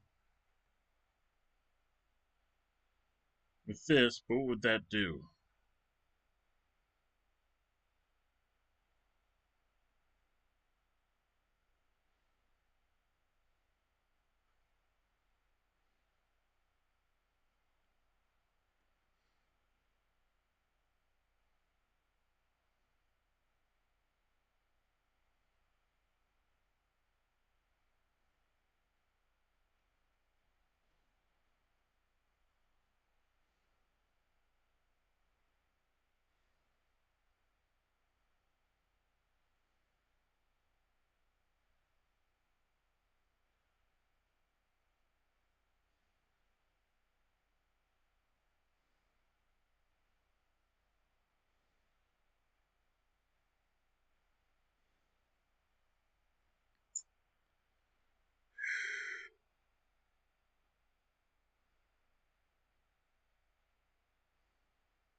This is a freaking... I can only do one.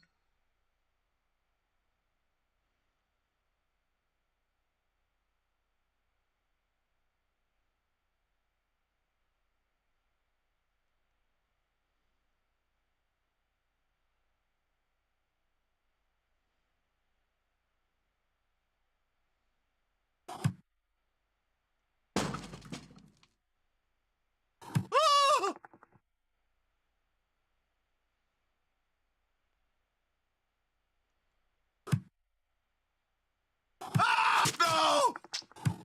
No!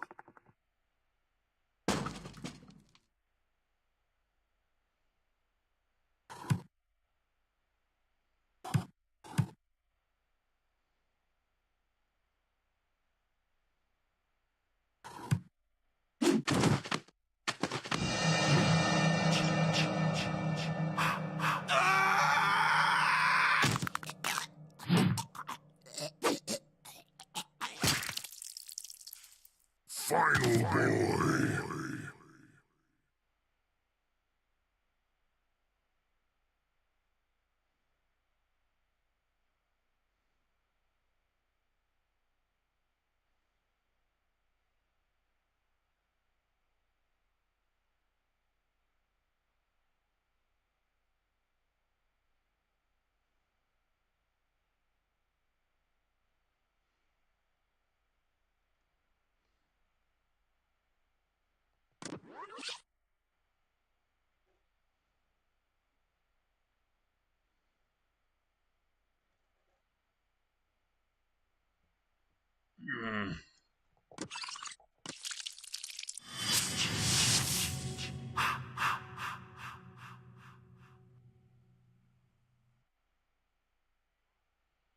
What?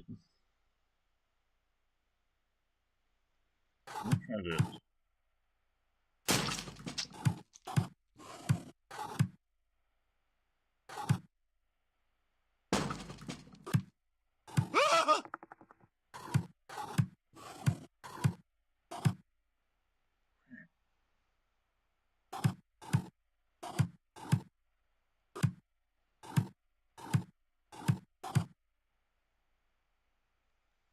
Okay, come on.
Shut up, Ma. I don't need your help.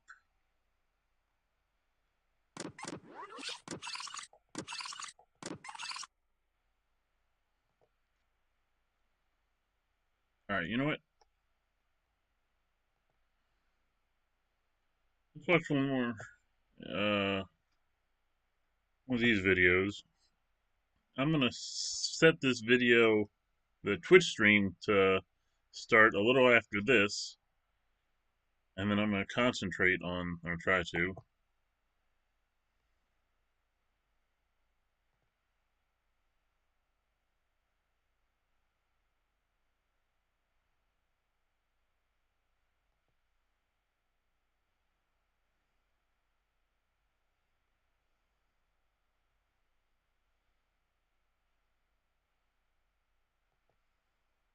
It's hard enough turning an innovative idea into a successful small business. Here we get about 400 bagel customers a day. But too often, job-creating entrepreneurs struggle with local regulatory burdens, trapped by high fees, long wait times, and complex and confusing paperwork. Blazing Bagels founder Dennis Ballin is one of many entrepreneurs recently surveyed in a new report from the Institute for Justice. Barriers to Business analyzes how local governments impose cost, delays, and complexity on starting a business. For Dennis, heading downtown to Seattle's permitting office was frustrating. You can't go on Tuesday and you can't go on Thursday, and you have to go before 9 o'clock on the opposite days. Even simple tasks become arduous delays for entrepreneurs. We had to change our circuit box. It took 4 people from the city to not only inspect, but to stand around and watch. They didn't even put it in. We had to put it in. They just had to observe. The regulatory cost to start a restaurant averages more than $5,300 across the 20 cities studied, and in fee-heavy San Francisco can reach as high as $22,600. The report also finds that none of the cities provide online one-stop shops that give entrepreneurs guides on how to navigate the regulatory process. And, as Dennis found, zoning rules and building permits can be the most complex procedures to follow.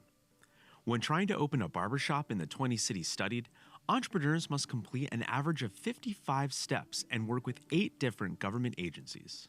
Seattle should make it easier for the permitting process, less confusion, and have a separate area for small business. Without needless barriers, entrepreneurs can go back to doing what they do best. I just like bagels. It's in my blood. To learn how your city can make it cheaper, faster, and simpler to start a business, read the full report at ij.org.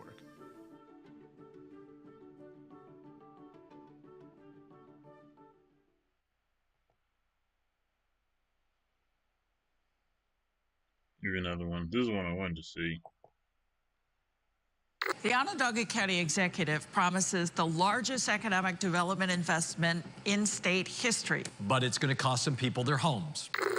Our father was a Holocaust survivor. He was about, I think, 5 years in concentration camps.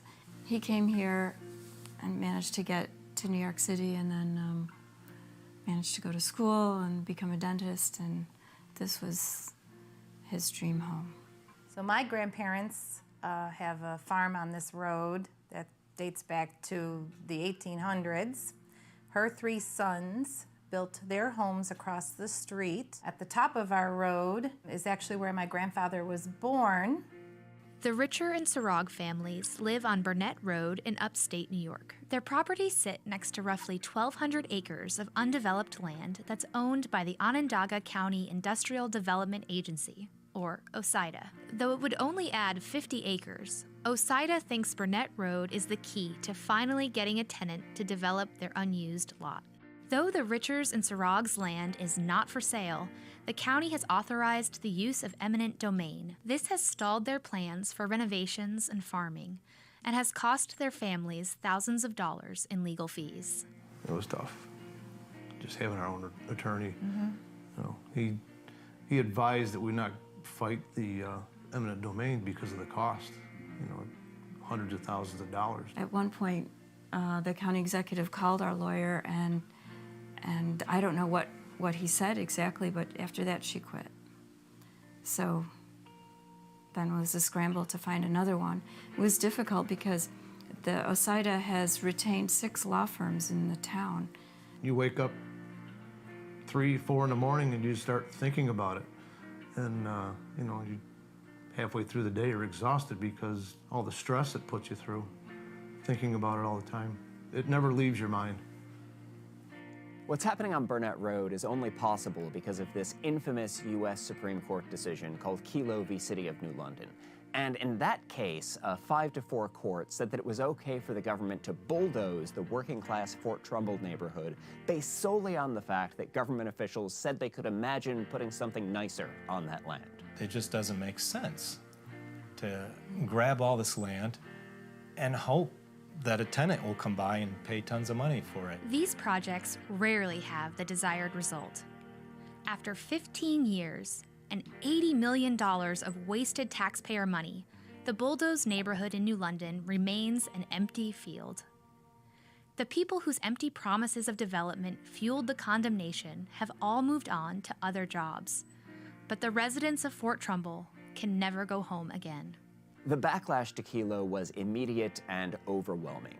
The Institute for Justice led a nationwide campaign pushing back against the wild abuses of eminent domain that were authorized by Kelo, and we were largely successful. 44 states changed their laws to make Kelo-style takings more difficult, and state Supreme Court after state Supreme Court rejected the reasoning of Kelo. But unfortunately for people like the homeowners on Burnett Road, New York is an outlier. In New York, the legislature has been looking to the courts have been looking to the legislature, and that means that New Yorkers have been looking at condemnation notices. This was such a tight-knit neighborhood, and they've really targeted this neighborhood for destruction. It's just so sad. If they can get their way with eminent domain, then nobody's place is really safe in New York. The Institute for Justice is standing alongside the Richers, the Sarogs, and all the other families who make their homes on Burnett Road to make sure that this kind of eminent domain abuse can't happen here, can't happen in the state of New York, and can't happen anywhere in the country ever again. The Institute for Justice has been wonderful for them to come along at the time when they did, to give us hope, to give us an outlook that maybe we can change this in New York State and possibly be able to still stay here and retire. Onondaga County officials are using the threat of eminent domain to force sales from landowners here, and we are standing up to fight back.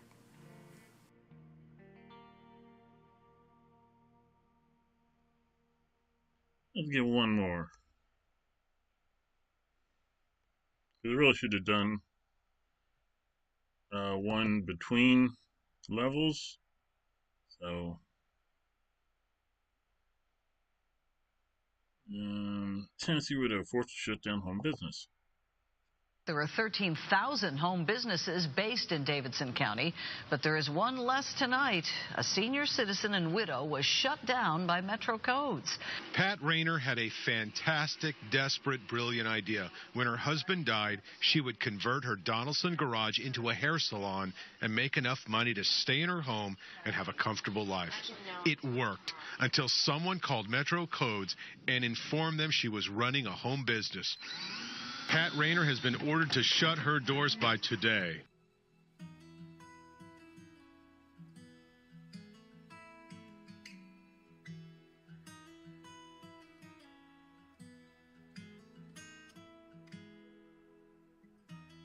After my husband passed away, I decided to put the shop in my house. So it cost me thousands and thousands of dollars.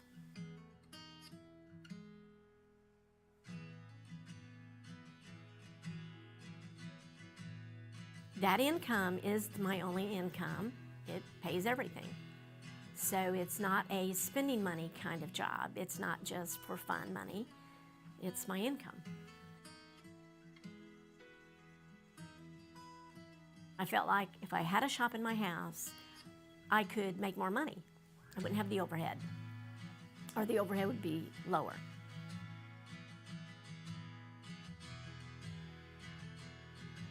The State Board of Cosmetology inspected the shop, said that I was approved, gave me the license, and I was good to go.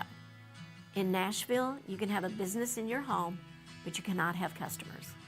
I got a cease and desist letter from Codes Enforcement stating that I had to close my business, saying that I no longer could work in my home. No warning, it was a shock. They required me to take out the sink, 2 chairs, my supplies, and close the business completely.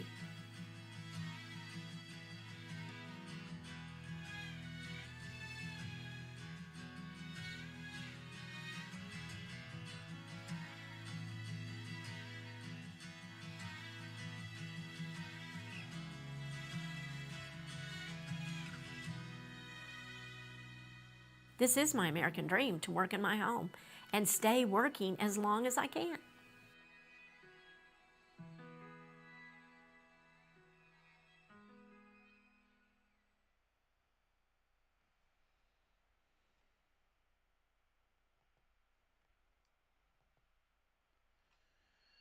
So you see, this photo was taken at a border crossing in Texas by an American who wanted to let his family in Mexico. Well, shoot. Let's watch that one, then we'll get to it. It kind of hooked me right at the beginning there. Like, where is this going? Border Patrol said 5 bullets were munition of war and seized the American's truck. This photo was taken at a border crossing in Texas by an American who wanted to let his family in Mexico know he would see them soon. As a result, the photographer was detained by Border Patrol and his truck seized for 2 years. Now that photo has led him to the steps of the Supreme Court, and he's asking the justices to rein in the Border Patrol's use of a controversial tool called civil forfeiture. Gerardo is a U.S. citizen, a resident of Kentucky. He lives on a farm, and he was driving to Mexico to visit with family in his brand new Ford pickup. At the border, I took my phone out and took some pictures and was going to put them on my Facebook page because I wanted everybody to know where I was at. Now, Customs and Border Protection didn't like that Gerardo was taking pictures, and they pulled him over, and they asked for the password to his phone. And I said, no, I'm not giving you the phone. And when Gerardo refused to give them the password, They went through his brand new Ford pickup truck.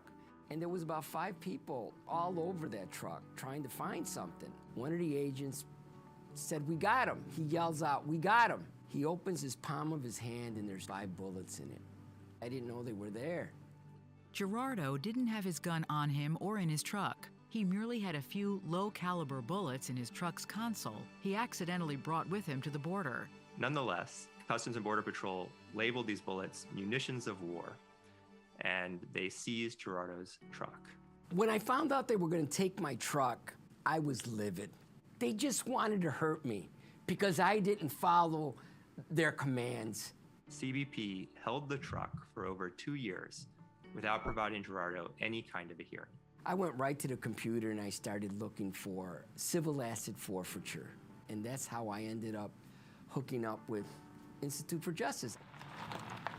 After we filed our complaint and our motion to certify a class action lawsuit, we got a phone call basically telling us, "Hey guys, come pick up the truck." That's a very common tactic by the government. That's why civil forfeiture lawsuits don't go very far. As soon as government gets some sort of a pushback, they try to return the car, return cash, and pretend this thing never happened. Gerardo is asking the U.S. Supreme Court to declare that his right to a prompt post-seizure hearing was violated so that no one else has to go through what he did. The question in this case is, if the government seizes your car or your truck, how long do you have to wait to see a judge? And in Gerardo's case, he had to wait over 2 years to have any kind of a hearing. If Gerardo was arrested, he would have gotten a hearing within probably 48 hours where he could challenge the basis for the arrest. And what we're saying is that the government should provide an analogous kind of procedure when they seize your car. Gerardo isn't just suing on his own behalf, he's also suing on behalf of every American who's had their vehicle seized at the border. I want to make sure that this never happens again, and I'm concerned not only for me, but for anybody else who gets stopped by the border agents.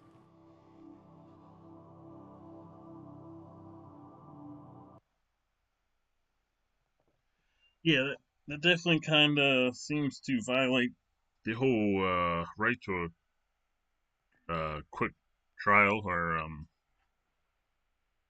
speedy trial. At least a court case, like they definitely like the government definitely needs to find a way to kind of expedite some of the stuff they do, because just waiting for stuff to happen. I mean, there's a saying, life is short, and having to wait 2 years for your truck to get back, especially if you can't afford another one. Yeah. All right, so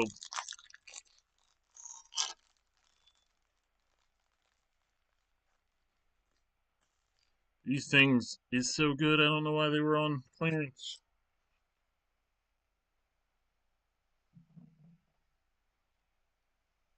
My last one. Alright. Let's figure this damn level out.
Final boy.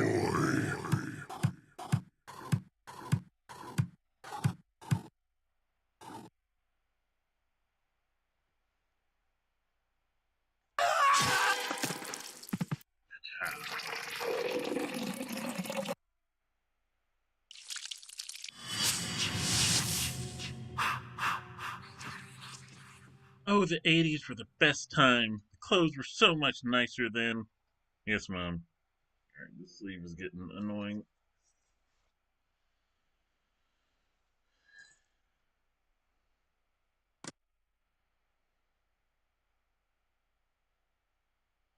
Does it, like, do anything?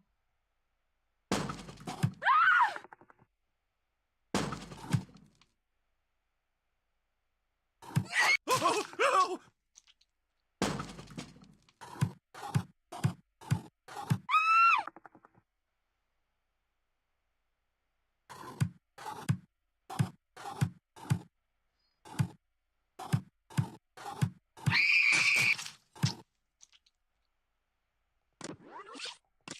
Okie doke.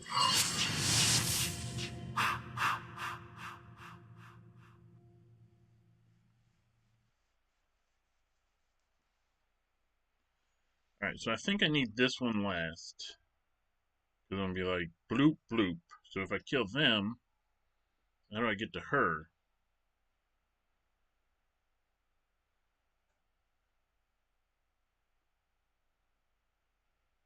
Then I go boop, boop, boop, boop, boop. Boop, boop, boop, boop, boop, boop. Oh, crap. Oh.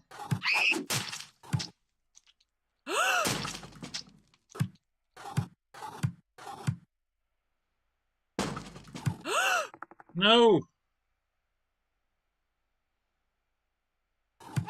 Final boy.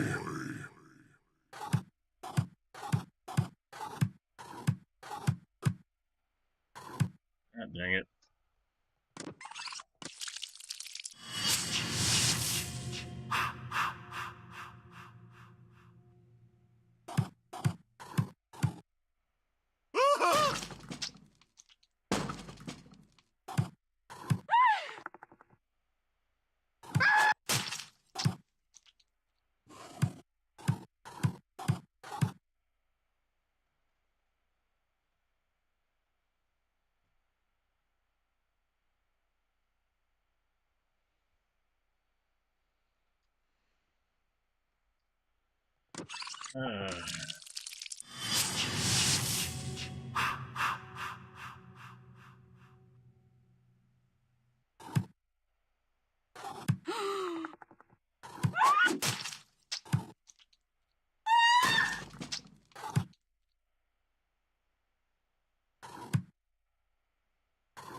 Final boy. Come through the window. Saved. The last guy. You've been doing such a good job, sweetie. Here's some extra bloodlust. Now go get him.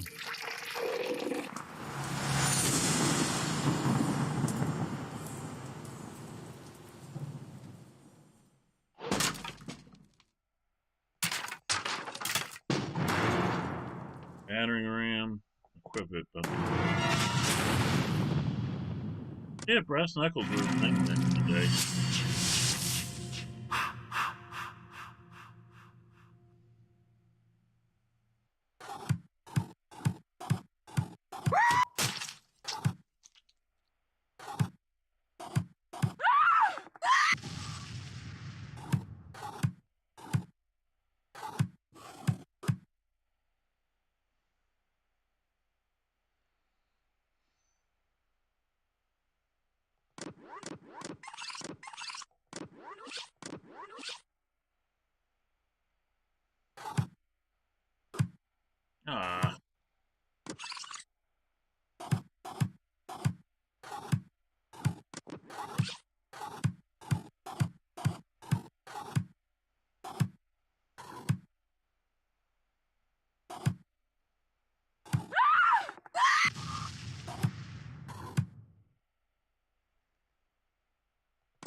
Ah.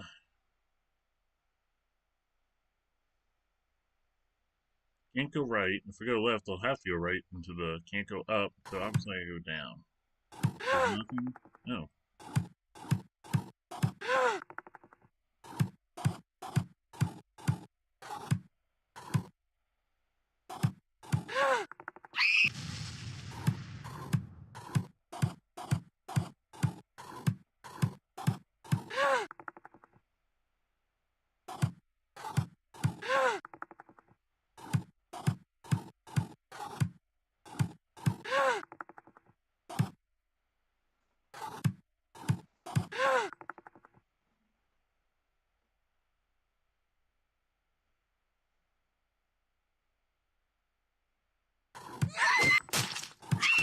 Final girl. You graduate? What's the outfit?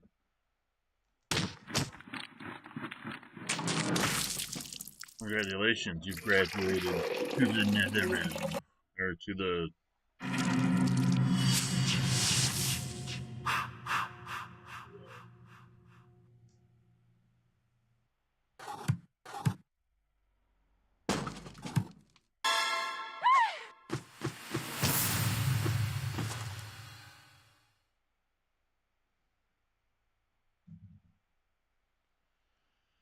I don't think I wanted to kill that person yet.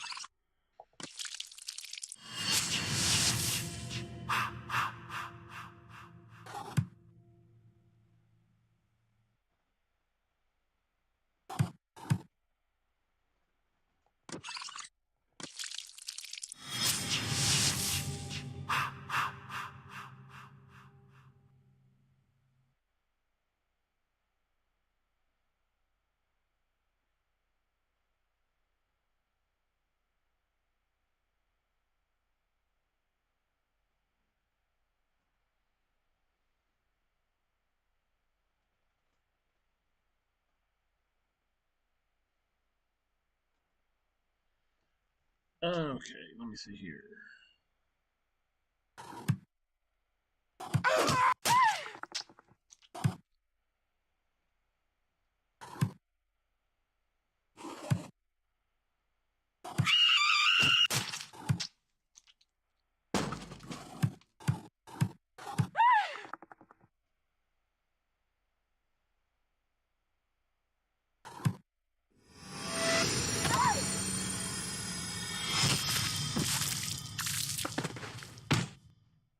Final boy.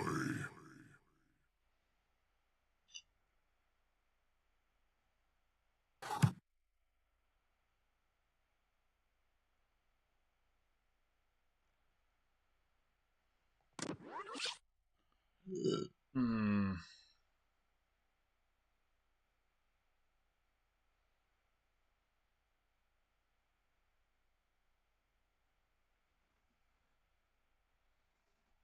Hmm.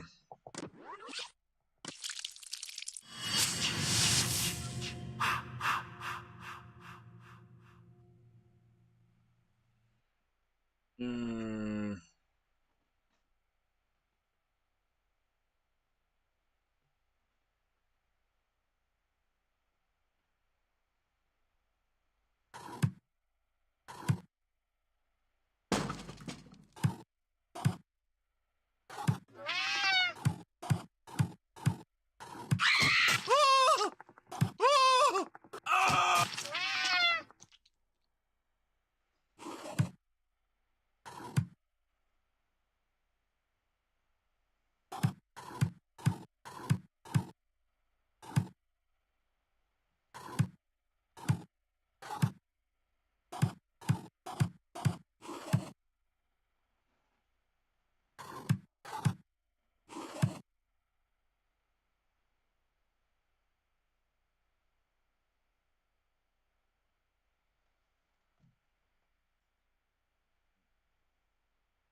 All right, sorry.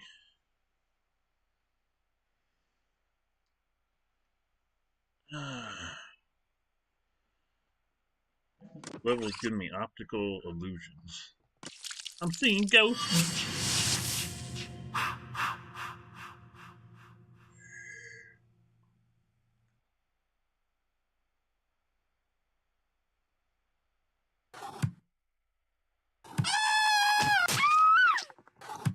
No.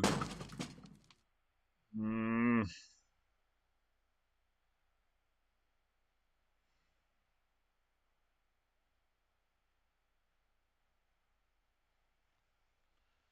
All right, it kind of gives me an idea.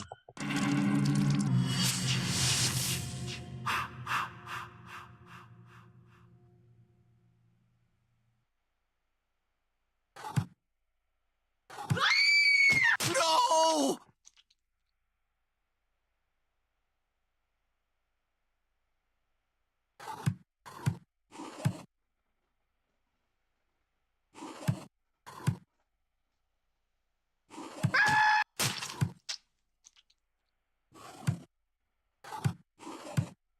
Dang it.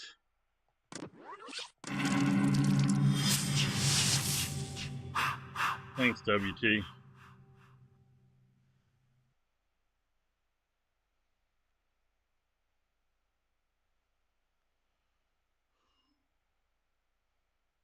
Hmm.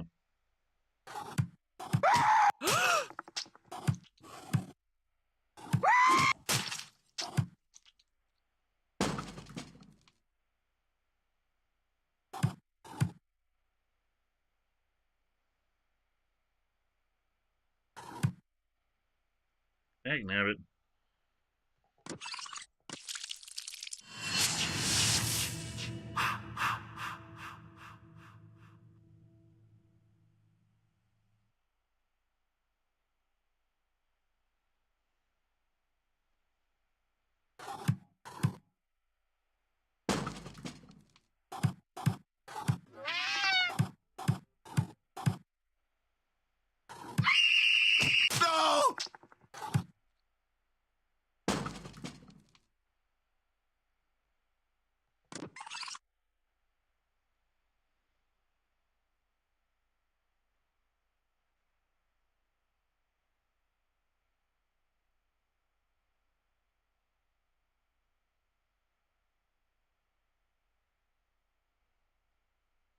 Gentlemen, good night. Okay, relax.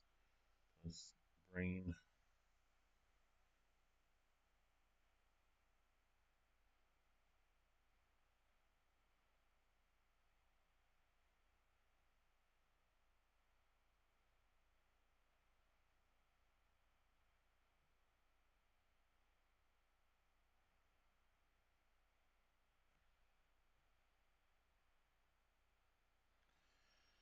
All right.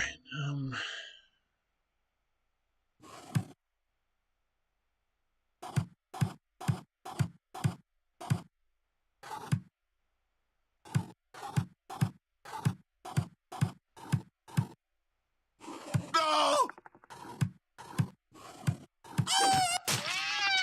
Poor kitty.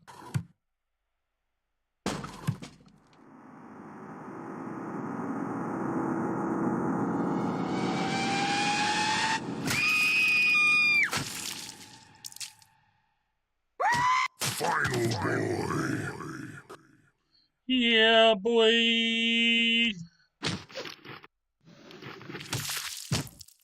He has been disowned.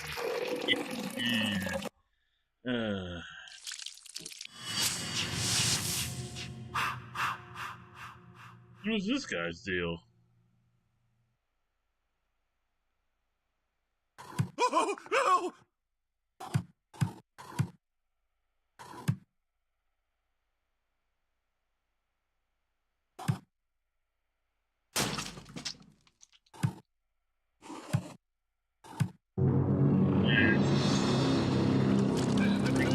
Idea. Oh no!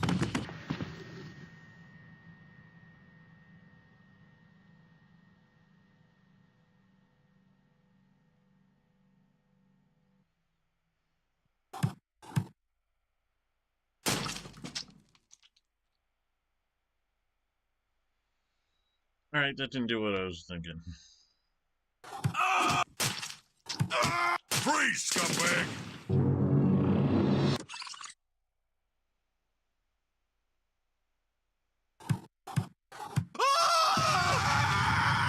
No! Final girl. I want to see what that cop looks like.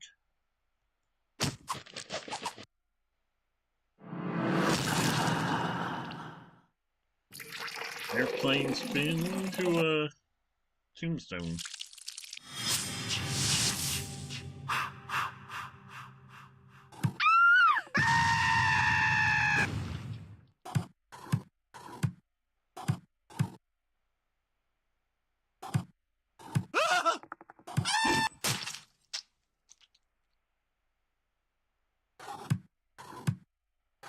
Oh, no!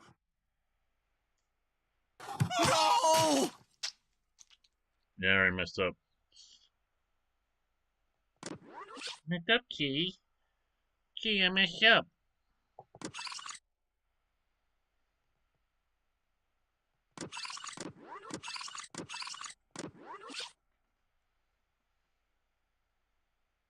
No! No!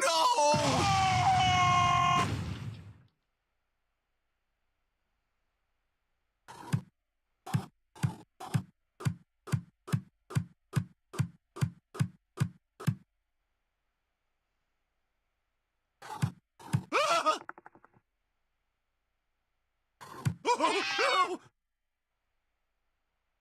Damn it.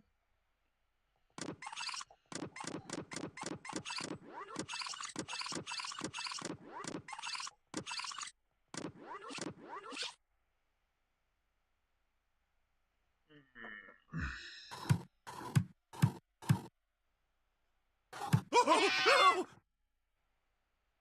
No! No!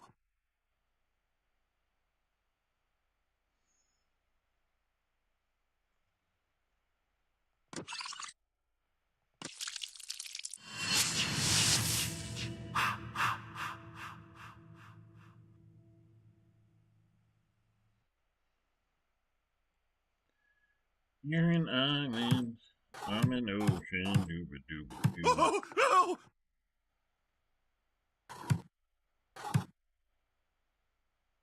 Oh, no!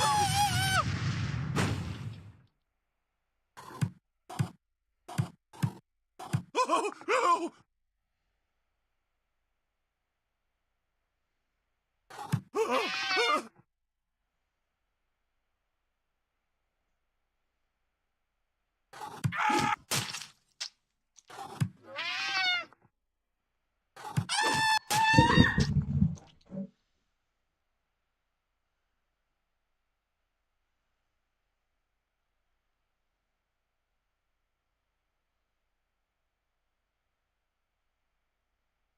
I was trying to pee on the my computer bag. So I think before gave a little pat on the butt and just knocked a bunch of stuff down.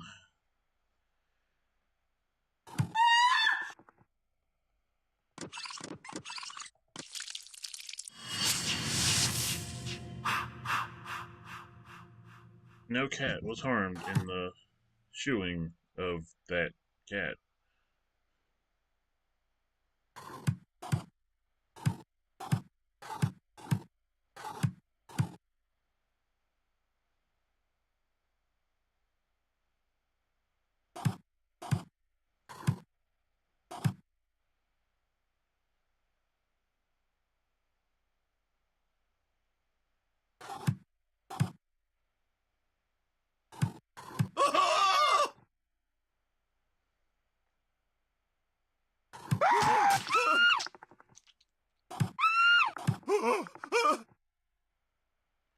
See, when you get in there, you're locked in there.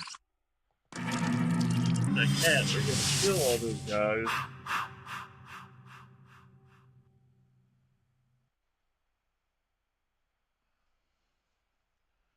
Okay, I think I have an idea.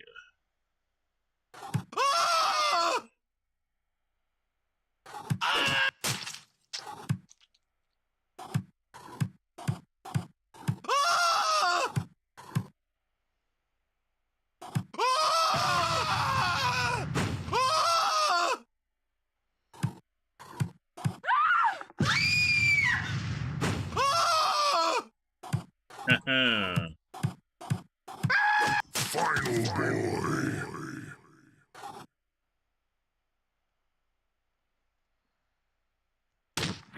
You just look like do it. My mom offered me extra bloodlust. You kill so well, Jason. Sweetie, use this extra bloodlust and go kill some more. Thanks, Mom.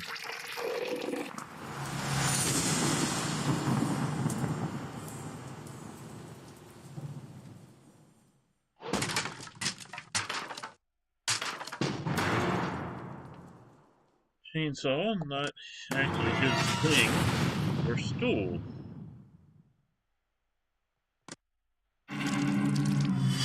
Jason ever use chainsaw? I don't think he ever does.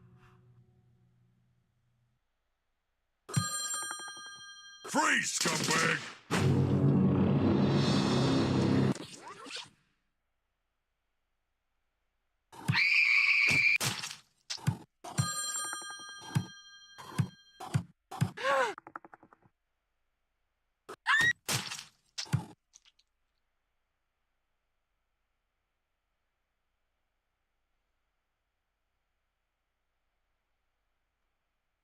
No, there's a switch next to him. Dang it.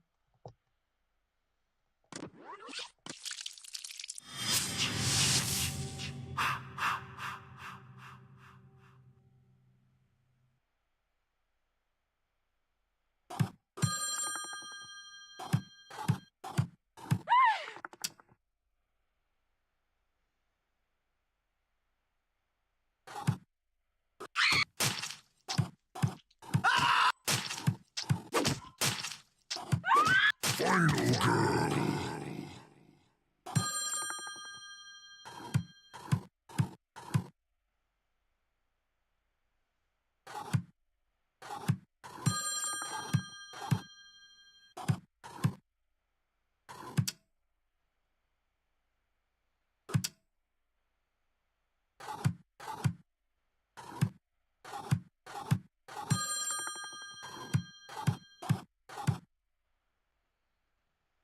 I'm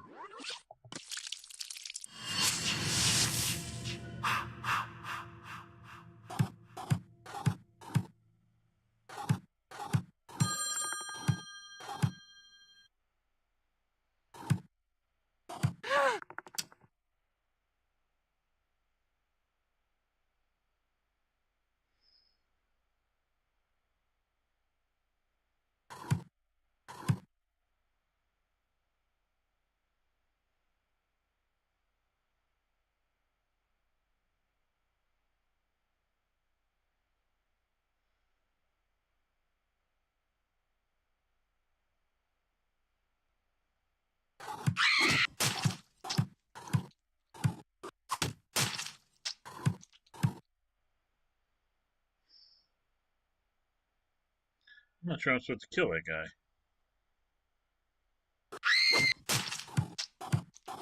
Final girl.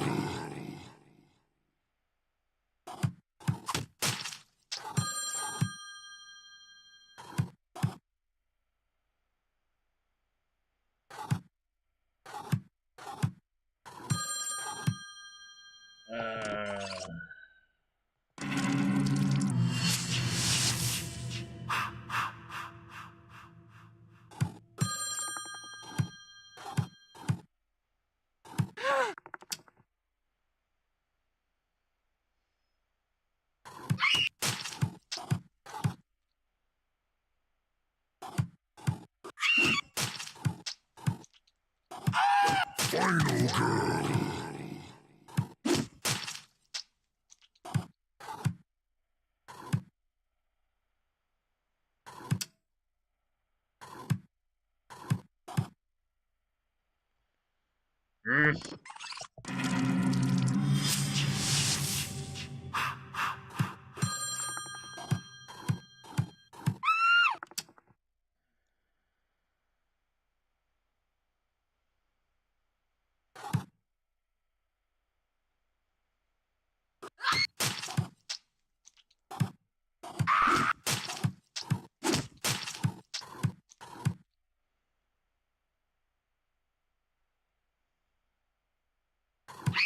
Final girl.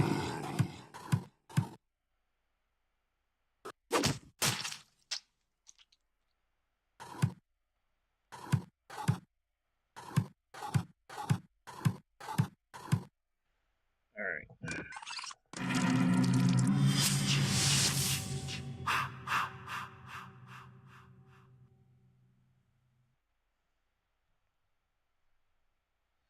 Alright. So I guess get here, but she's...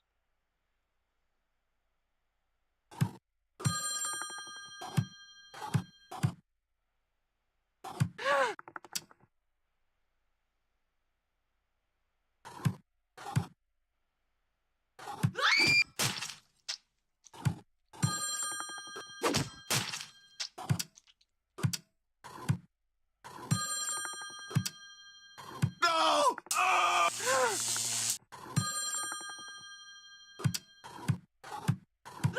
Final girl.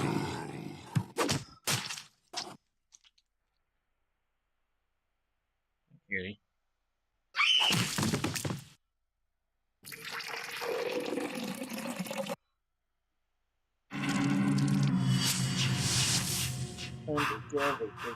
It's an attacker. You know.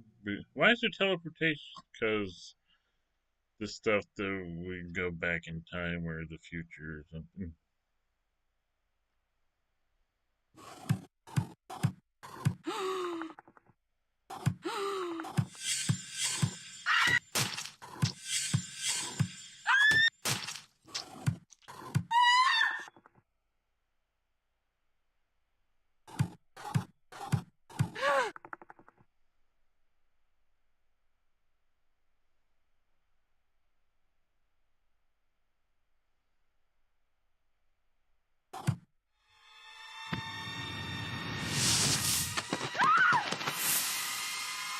Take a seat.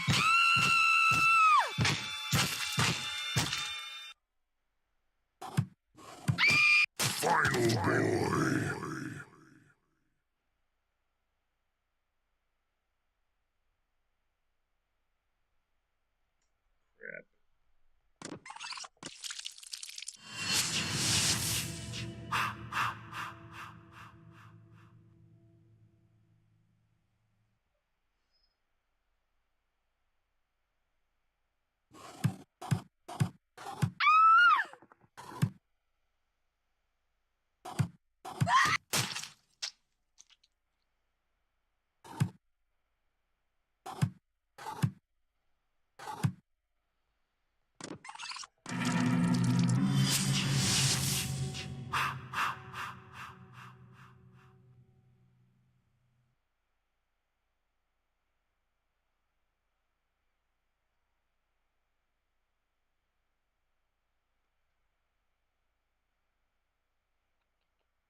Kitty. Hold on, kitty timeout. Cat, what are you doing? Tell me.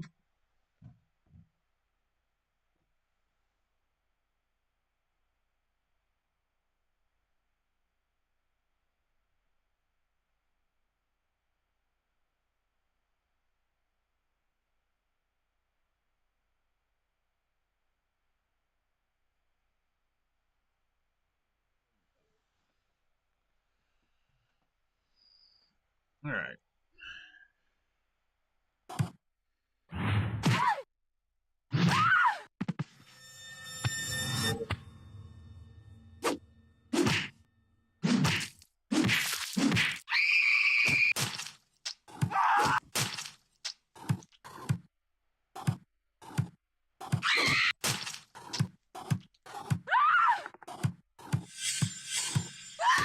Final boy.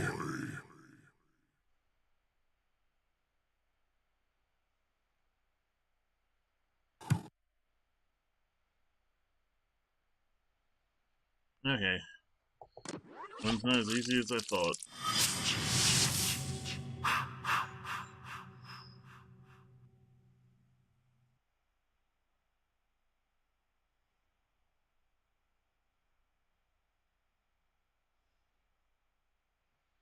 There's no switch.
Cats.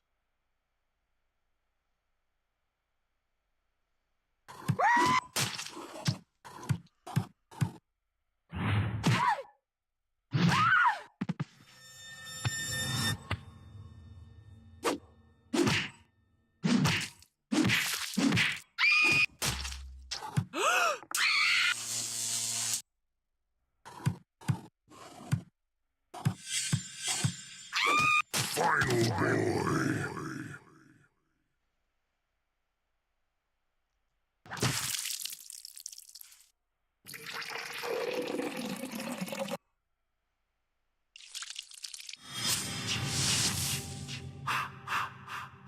That's a lot of holes.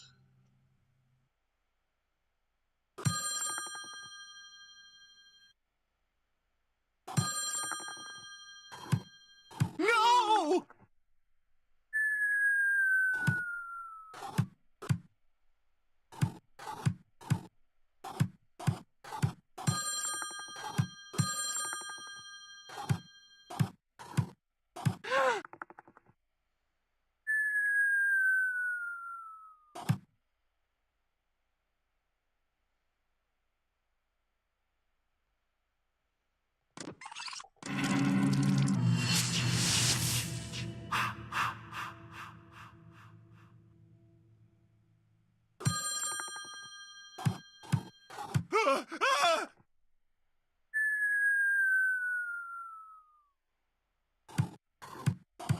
What is that hole?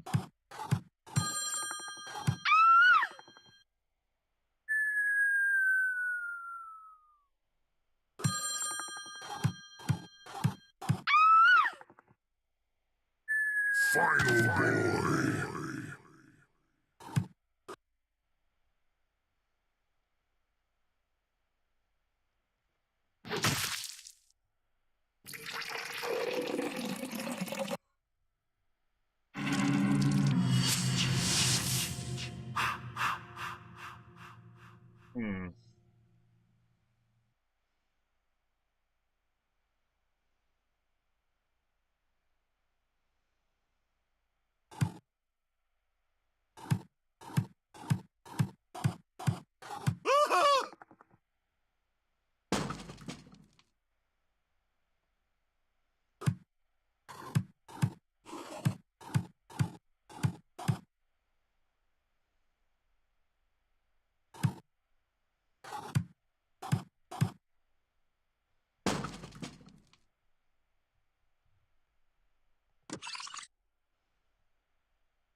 Oh no.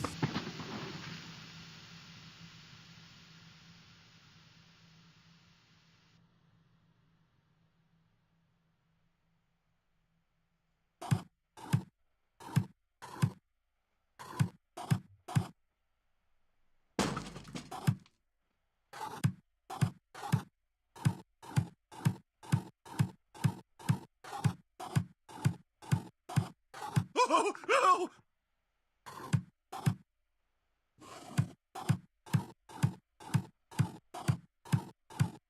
Oh, no! Oh, no!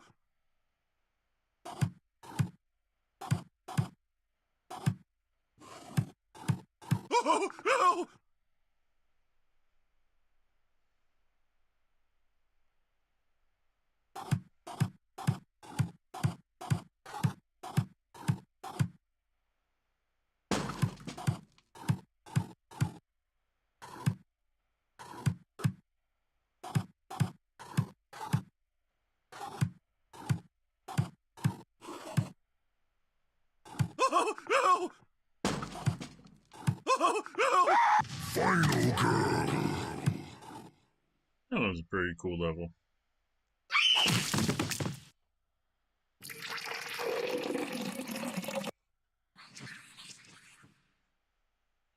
What a good killer you are. Here's some bonus bloodlust, my boy.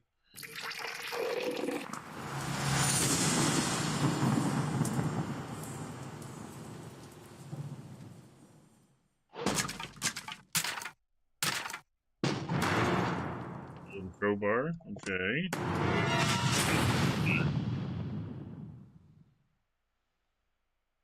Oh, a golden crowbar.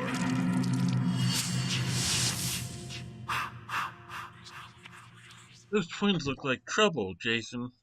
Nah, son.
Freeze, scumbag!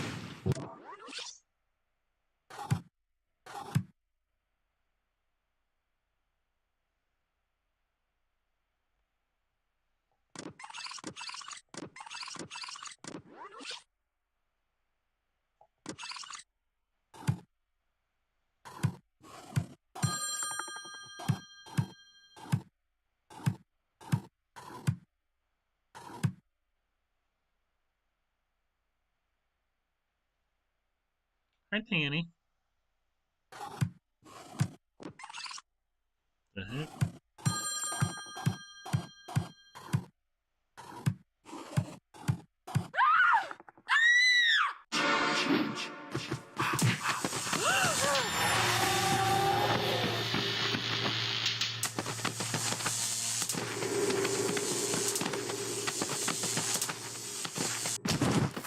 That's kind of sad.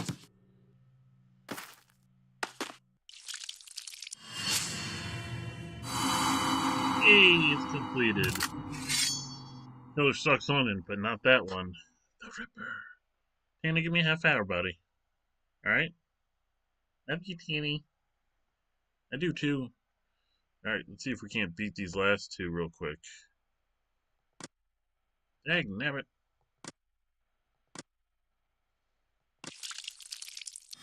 We're in London, we are. Apparently we're just traveling through time.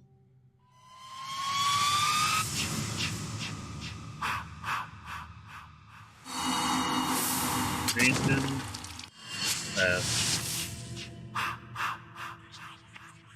Is this London? London, England? How special, Jason. Right, Ma. Right, Tanner? No.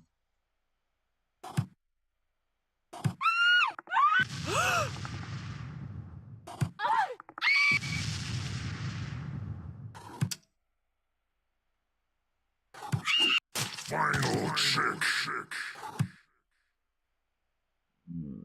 Yeah, it didn't work out.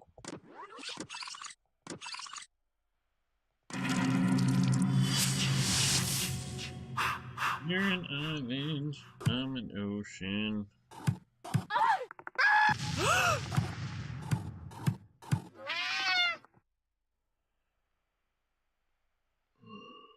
Oh.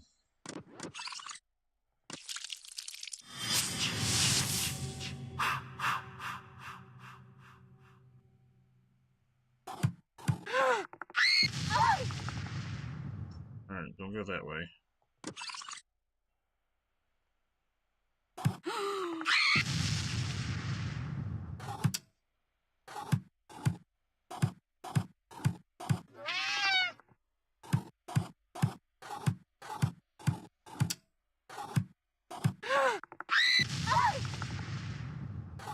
Hey, knock it off! To the kitty. Final check. He says it's being mean. Oh, fake kitty.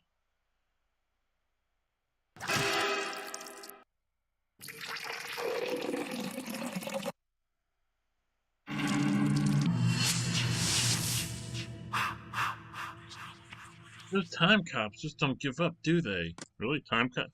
Oh, time cop and Van Damme over here.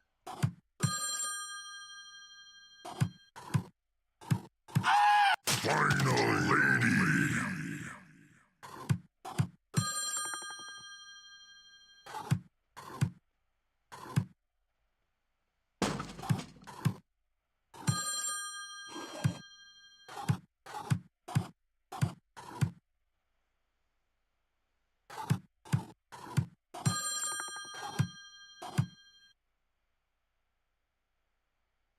Ah, wench.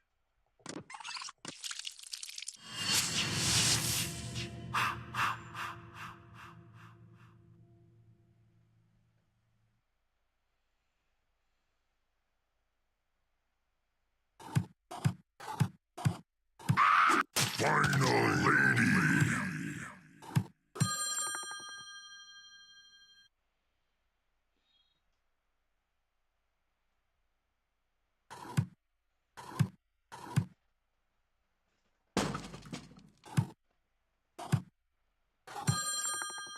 Stop right there!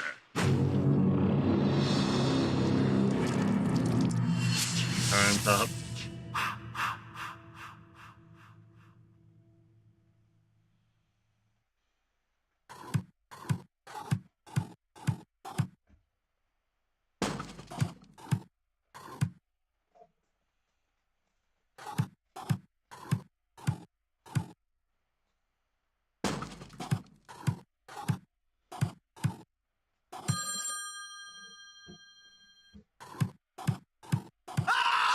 Final lady. Freeze! Police!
Final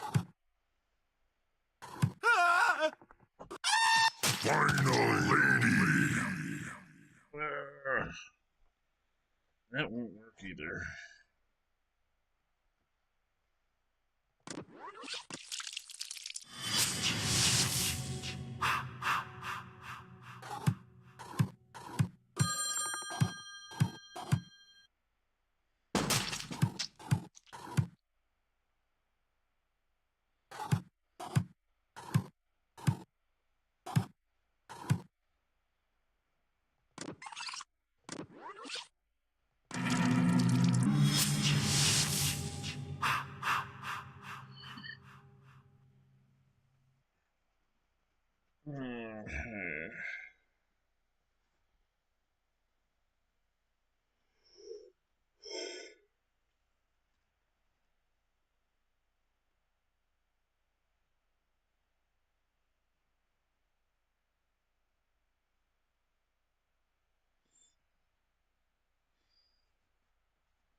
No!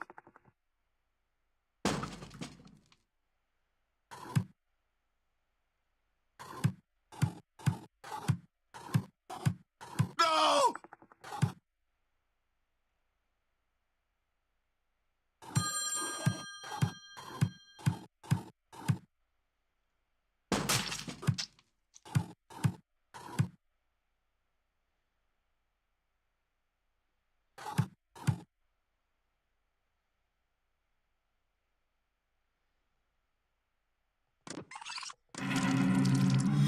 Aizduska Askabuski Aznaka. How should I do that? Okay.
Hmm.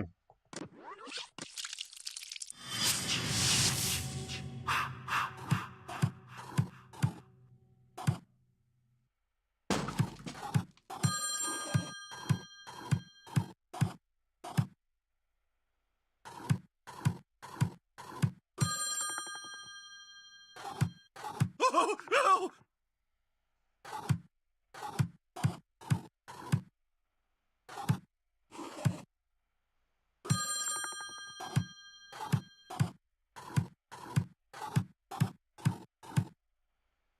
Oh, no!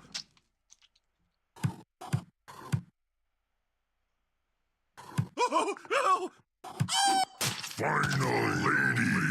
I think I could have also gone around here, there, and then killed him, and then anyway.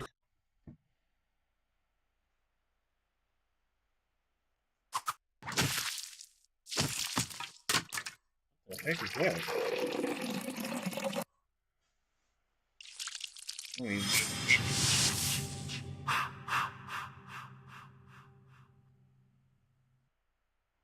Does it have a name? I don't know what that weapon's name is. I imagine it's high on this list. I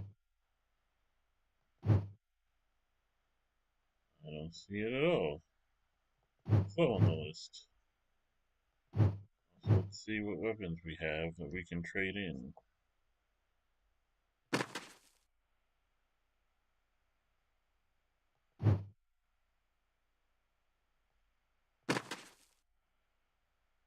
Cell phone? Is it some Snog? G6? Some Snog.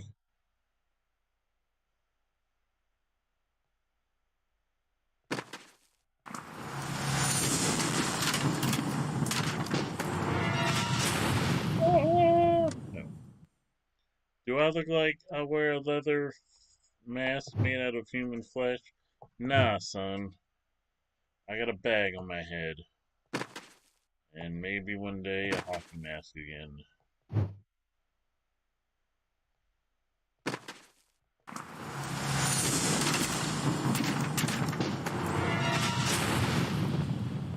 That wouldn't be bad for right now. Do I have 2 car doors? Yes, I do.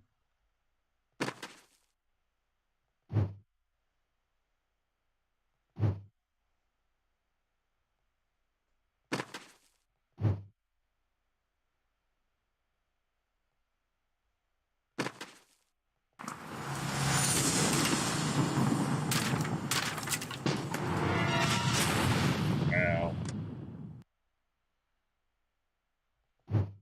This is my turlet seat. Man, I'm doing fine until they start beating me to death with a turlet seat. I did not see that coming.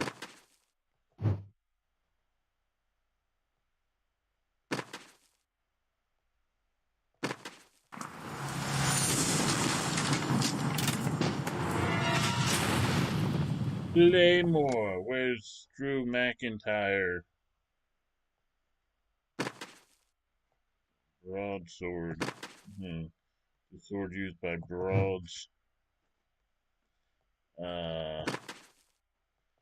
Plate, give me some flack. Raising money for charity, man. Javelin. Jason's gonna be an Olympian.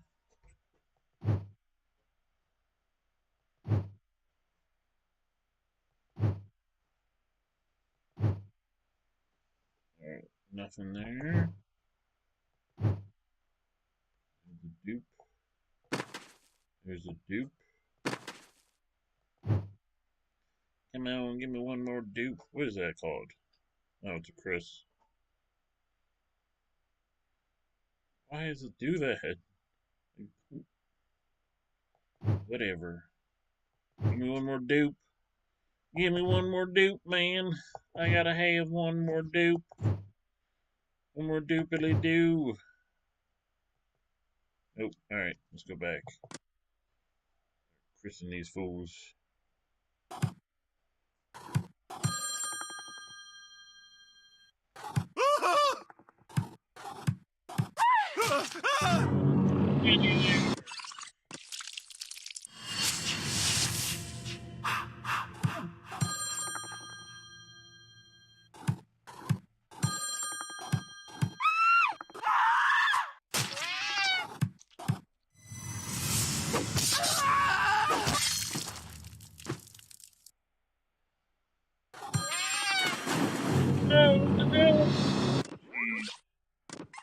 Okay, no clue.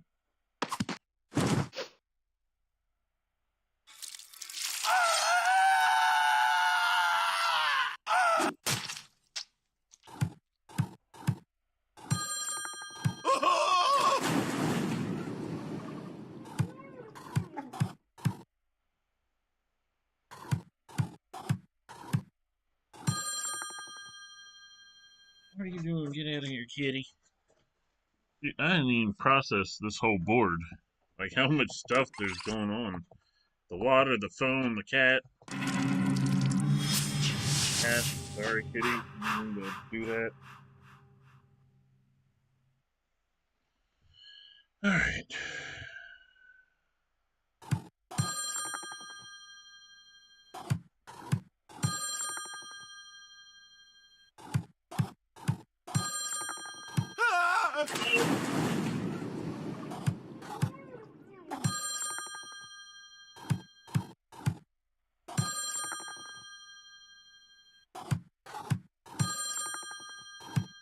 Get off the... The cat's been so good. Don't start getting on the thing. Thing-a-ling ding-dang.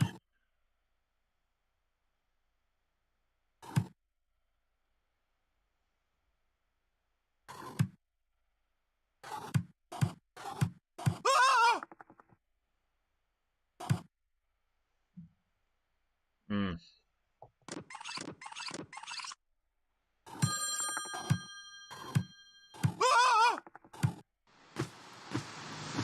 Hello.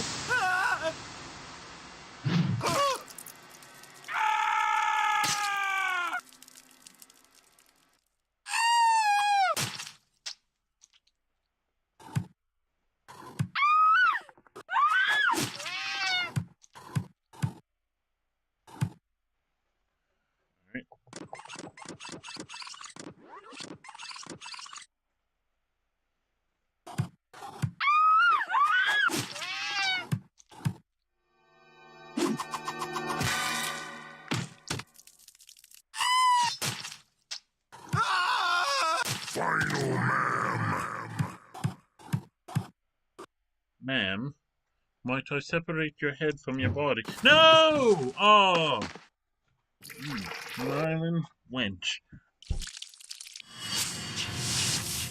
My underwear bad, damn time cops.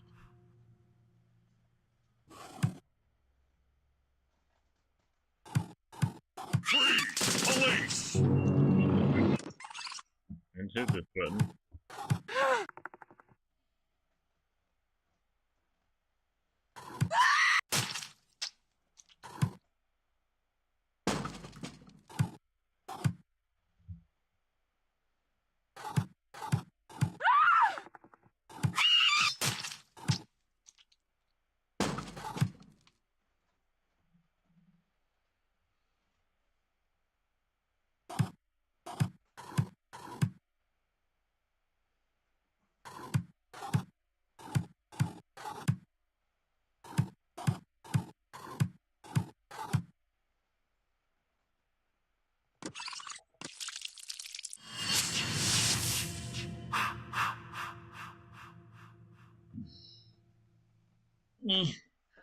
My junk.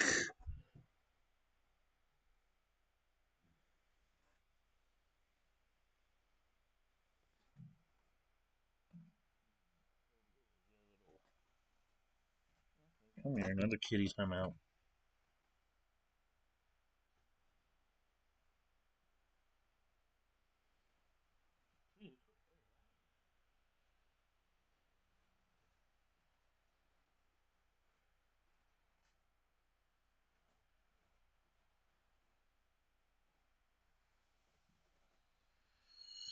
Alright. Shush, Mom. I don't need your help. I don't need your inclinations that I need your help.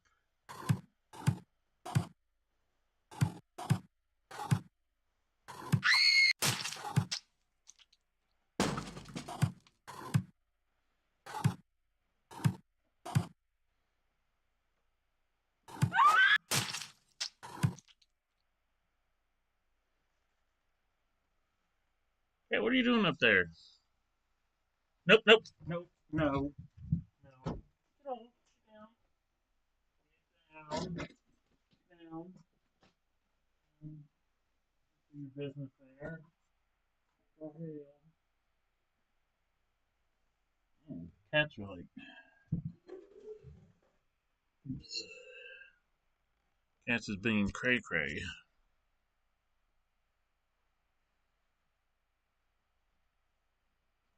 Freeze, scumbag!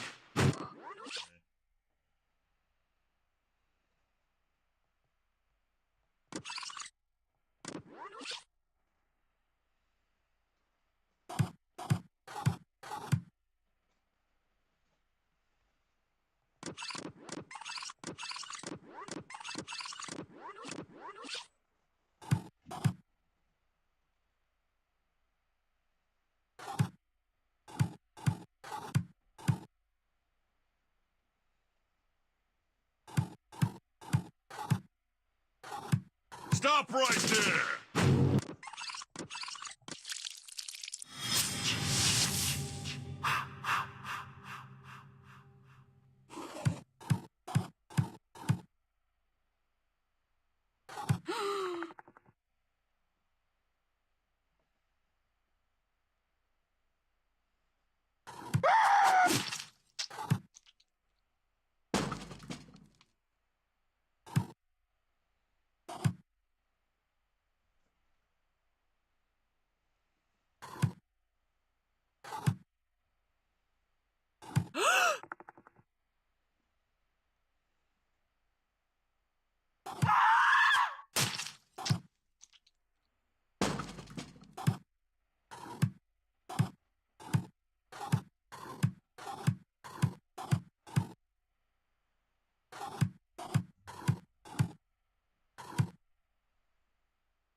What the hell's that noise? Hey, stop doing that. Cats be acting a fool.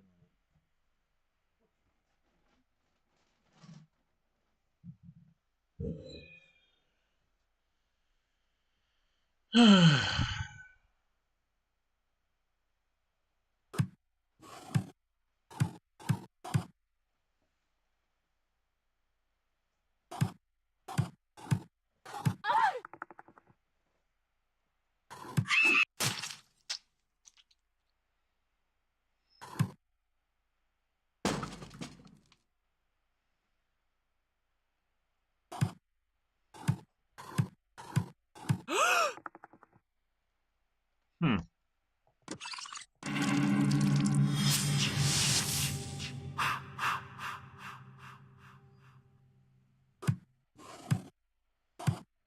Okay.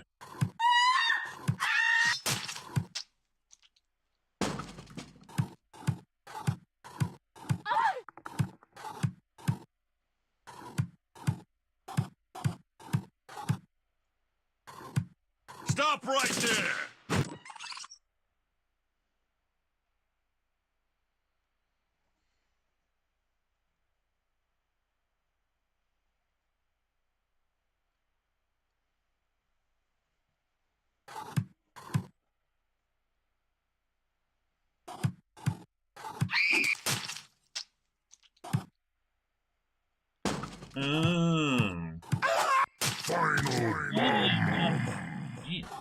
Final bum.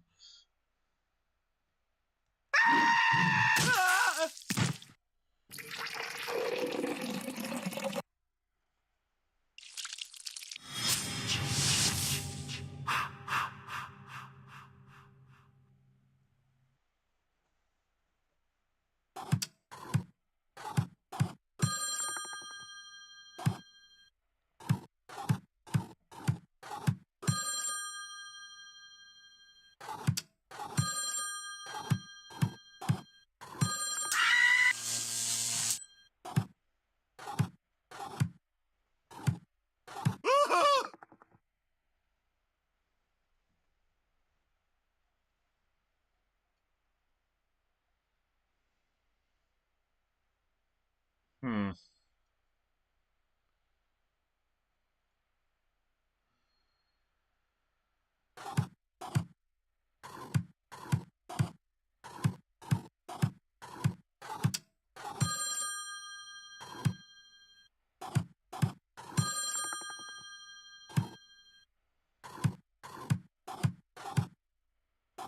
Freeze! Police!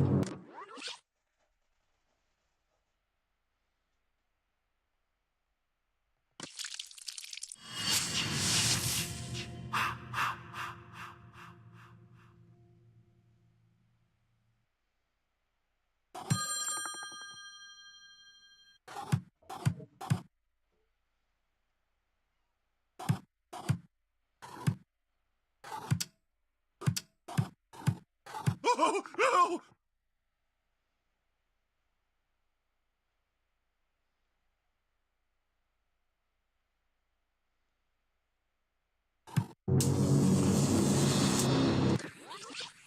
Button.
Stop right there!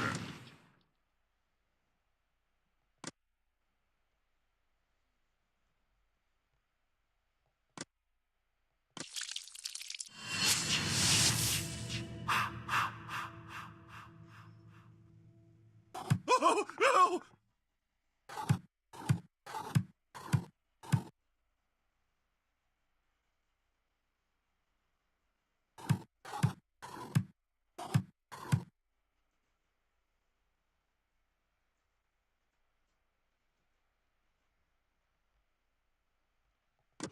I don't know. Do you eat it? Alright. Almost 3 o'clock, and we had to call it at 3 o'clock for a few reasons. Definitely not calling it till I get this level done.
Oh, no!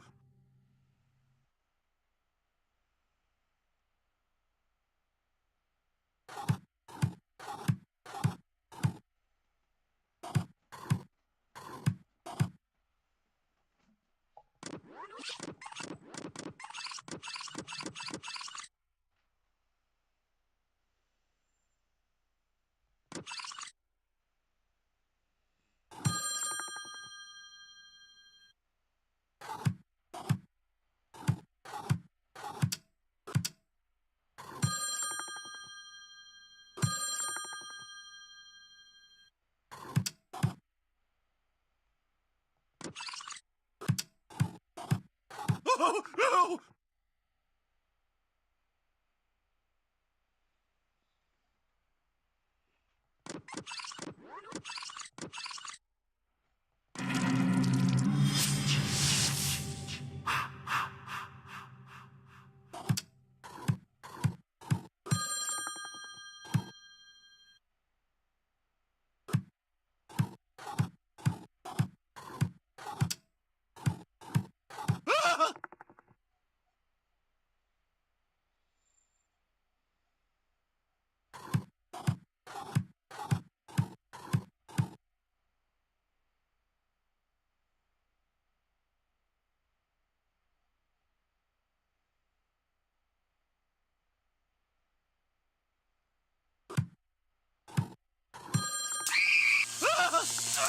No!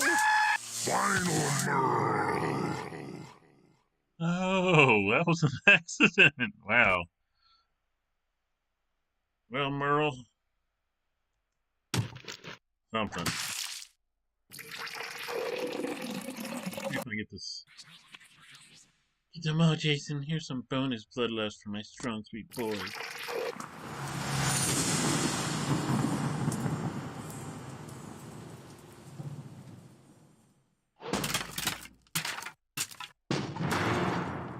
People.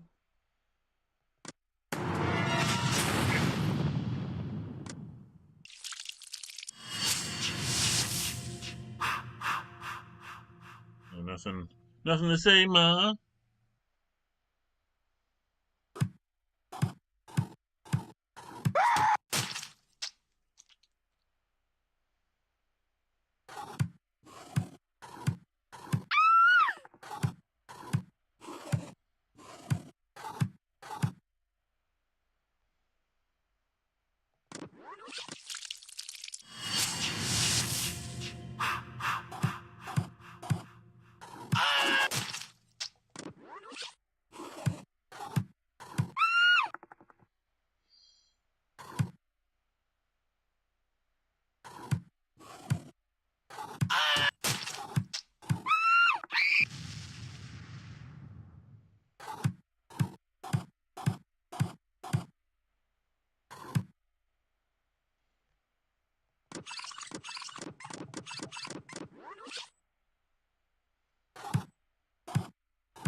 Final Rock.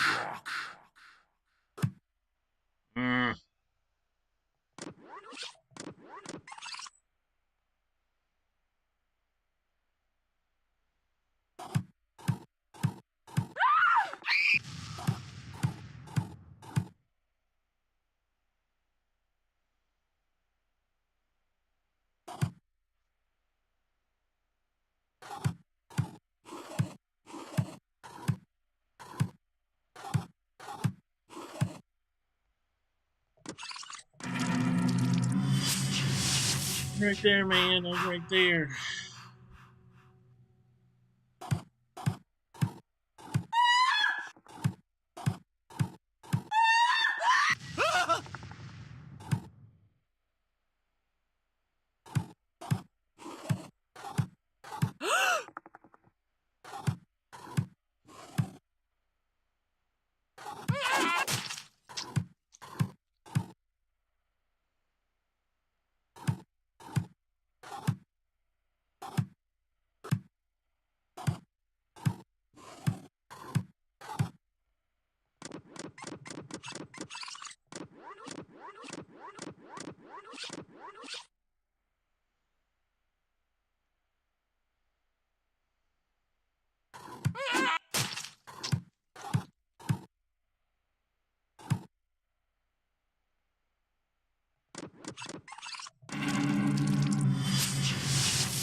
Mmm.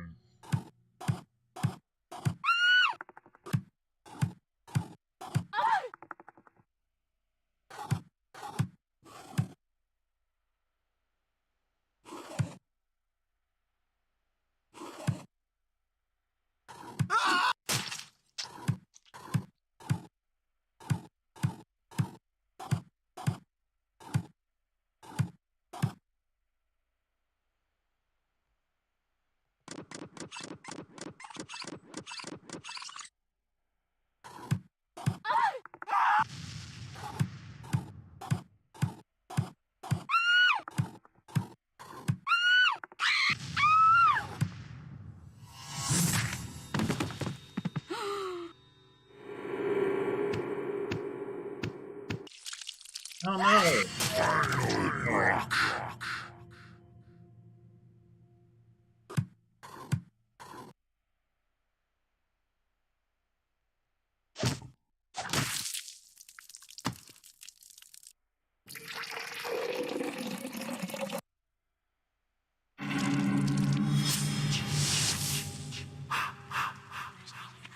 Have you seen the paper? They're calling you Jack. What a silly mistake. Weird.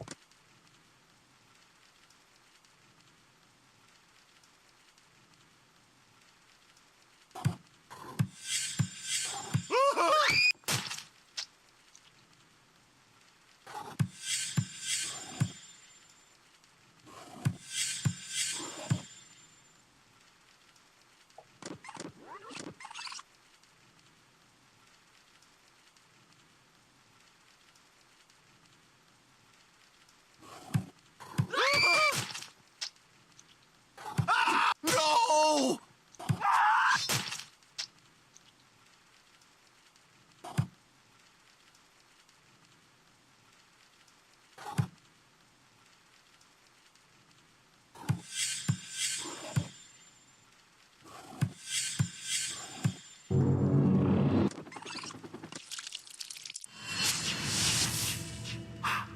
Oh, turn-based.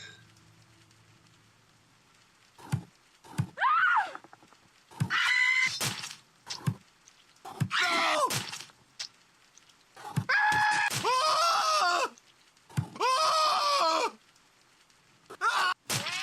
Final gent.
Final gent.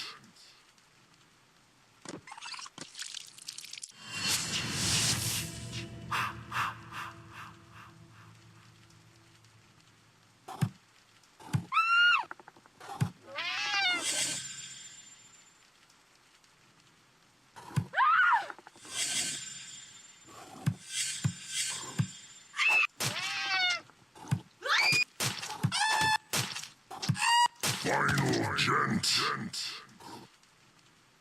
Yeah, brains.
God dang it.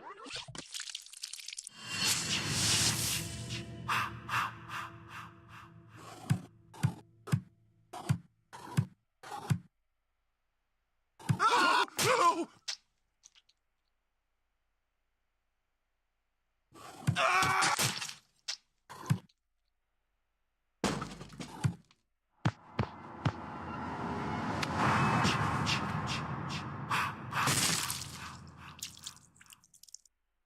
Final madam. Hello, madam. There's you. Some of that. Woot woot.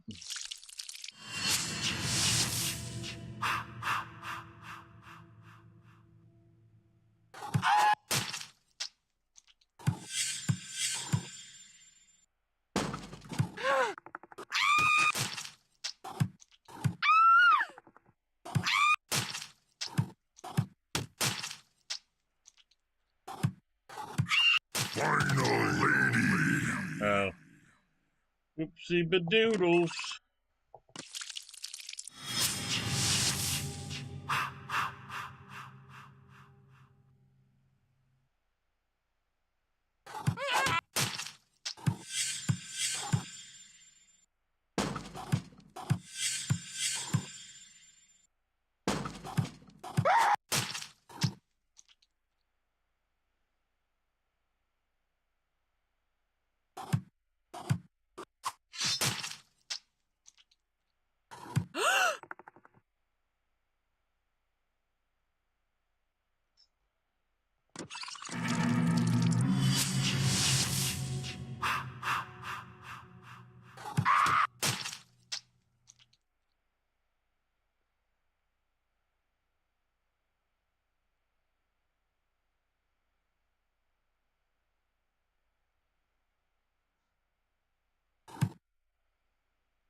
Damn it. It's a big cat. You got the big cat again. Your head's so big.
I can't put it.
It's making me mad.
Final lady.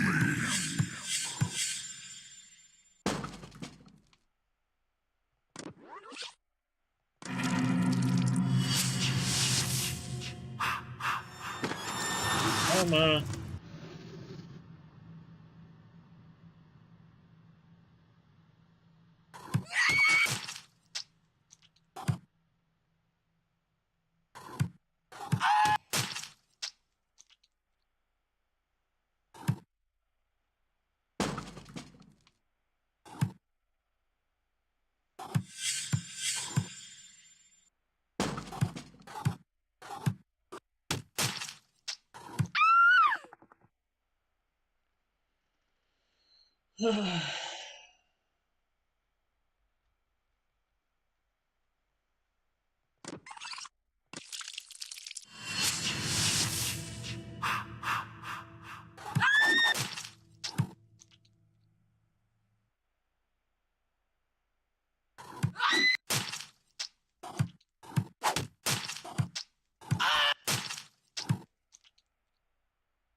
I'm just doing what I did last time.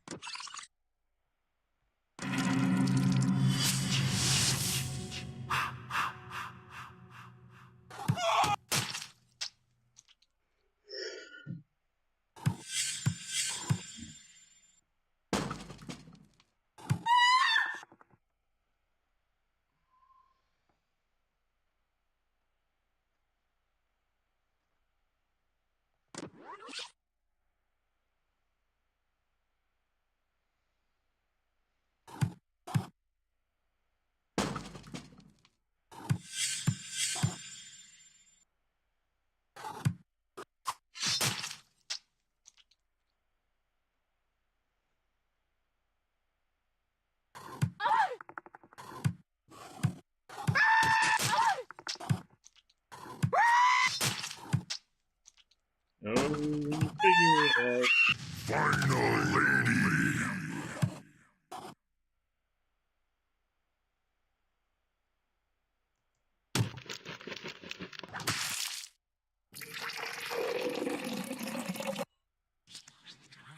Impressive, sweetie. Here's some extra blood loss for my sweet, sweet boy.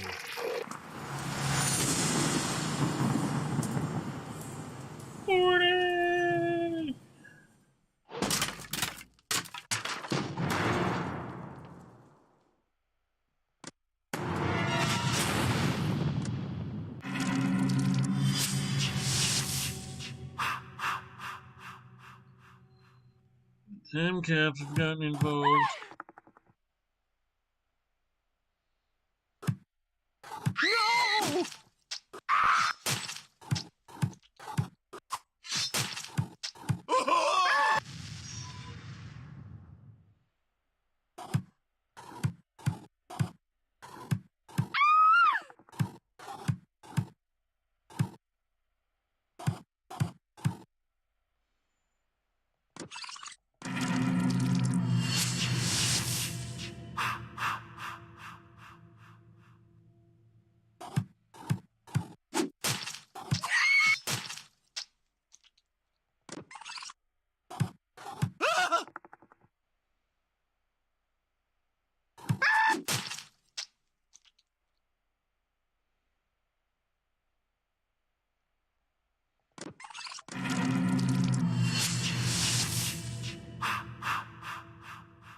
No! No!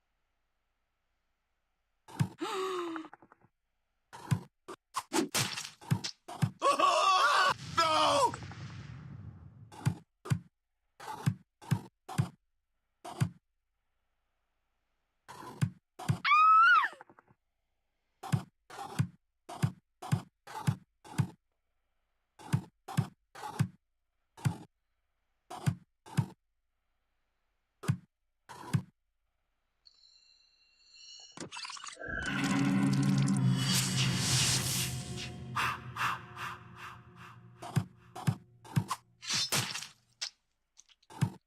No!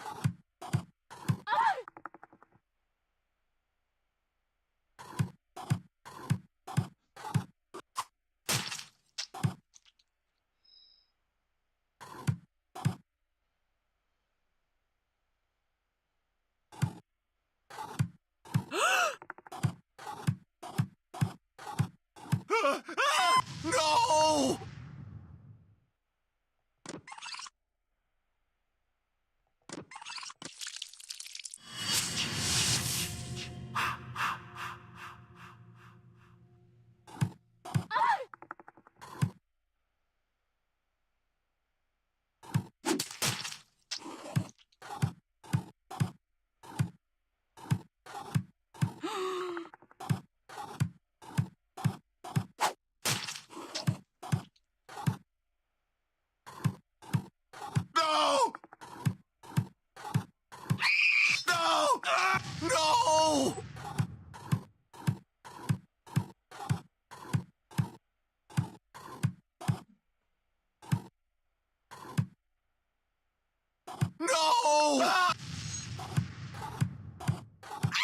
Final, madam. All right.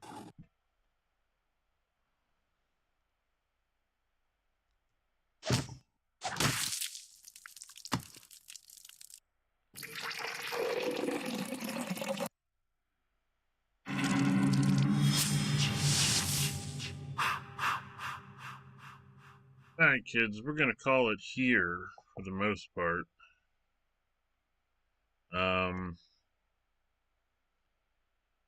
What we're going to do is that off. Play some more of these videos from Institute for Justice. Put a little message on there.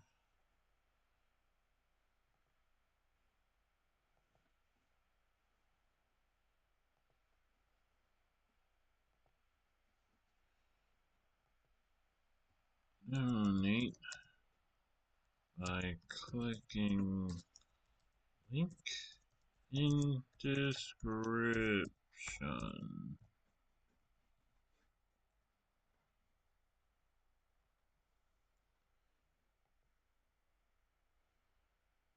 It would probably help if it wasn't in some color no one could see.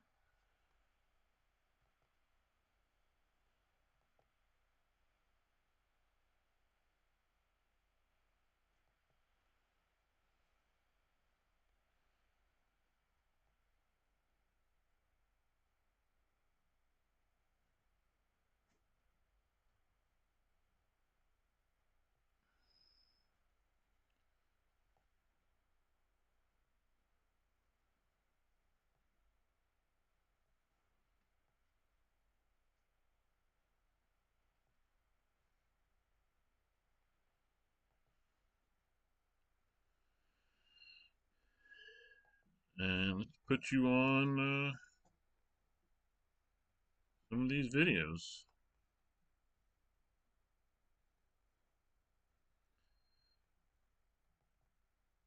I'm ready for bed, and then when I'm ready for bed, we'll cut it off for real, 100%. You can look at more of these videos. Tell me the microphone's been on this whole time. Okay, good. You can look at more of these videos at the, it says right there, Institute for Justice. Playlists.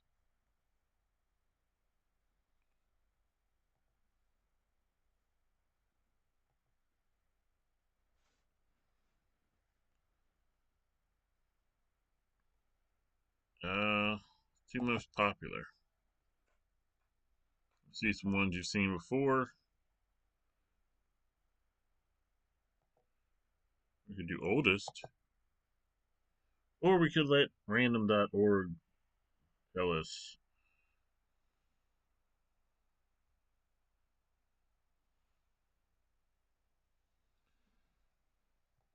We'll do the most popular, but let's start at 5, 10, 15, 20, 25, 30, 31. This is the story of a caveman. Hold up. Alright, so yeah, like I said, we're going to play these videos. Check them out. And then when I'm ready for bed, I'll give you the goodbye, and we'll call it. And remember, you can still donate through May and be eligible for win a prize. Links in the description. This is the story of a caveman defending the First Amendment and internet freedom. Steve Cooksey was an obese, junk food scarfing couch potato. He nearly died, was rushed to intensive care, and diagnosed with type 2 diabetes. Steve decided to go forward by leaping back in time. He adopted the diet of our Paleolithic ancestors: fats, meats, nuts, and veggies, but no sugars or grains. He also exercised like a caveman, running and jumping in bare feet. As Steve went from flab to fab, he stopped needing drugs and insulin. He started a blog called Diabetes Warrior, He's part of a nationwide movement of regular people taking responsibility for their health by sharing ideas and advice over the internet. Soon Steve had thousands of readers and became friends with many. His new friends often ask for advice about Stone Age eating. Steve discovered a passion for motivating people, and he started a coaching business to provide for a fee the exact same advice and moral support he'd been giving his family and friends for free. In December 2011, Steve even started a Dear Abby-style advice column on his blog. North Carolina officials got mad. They told Steve that giving dietary advice is not free speech. That's assessing and counseling, which requires a government-issued dietitian's license. They told him that private advice to friends is illegal assessing, that his Dear Abby column is illegal assessing and counseling, and that his new coaching business is illegal too. In North Carolina's view, the government could throw Dear Abby in jail for not having a psychologist license, and even shut down Facebook pages and internet forums where people share advice on diet, pregnancy, parenting, marriage, and a million other topics.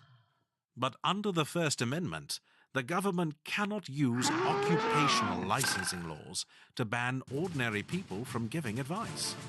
No one thinks that getting advice about what food to buy at the grocery store from an online column, a friend, or a motivational life coach is the same as going to a doctor. That's why Steve has joined with the Institute for Justice to stand up for his rights. Together, they're defending free speech and internet freedom for Americans everywhere. Who do you think should win? The cavemen or North Carolina's regulatory dinosaur?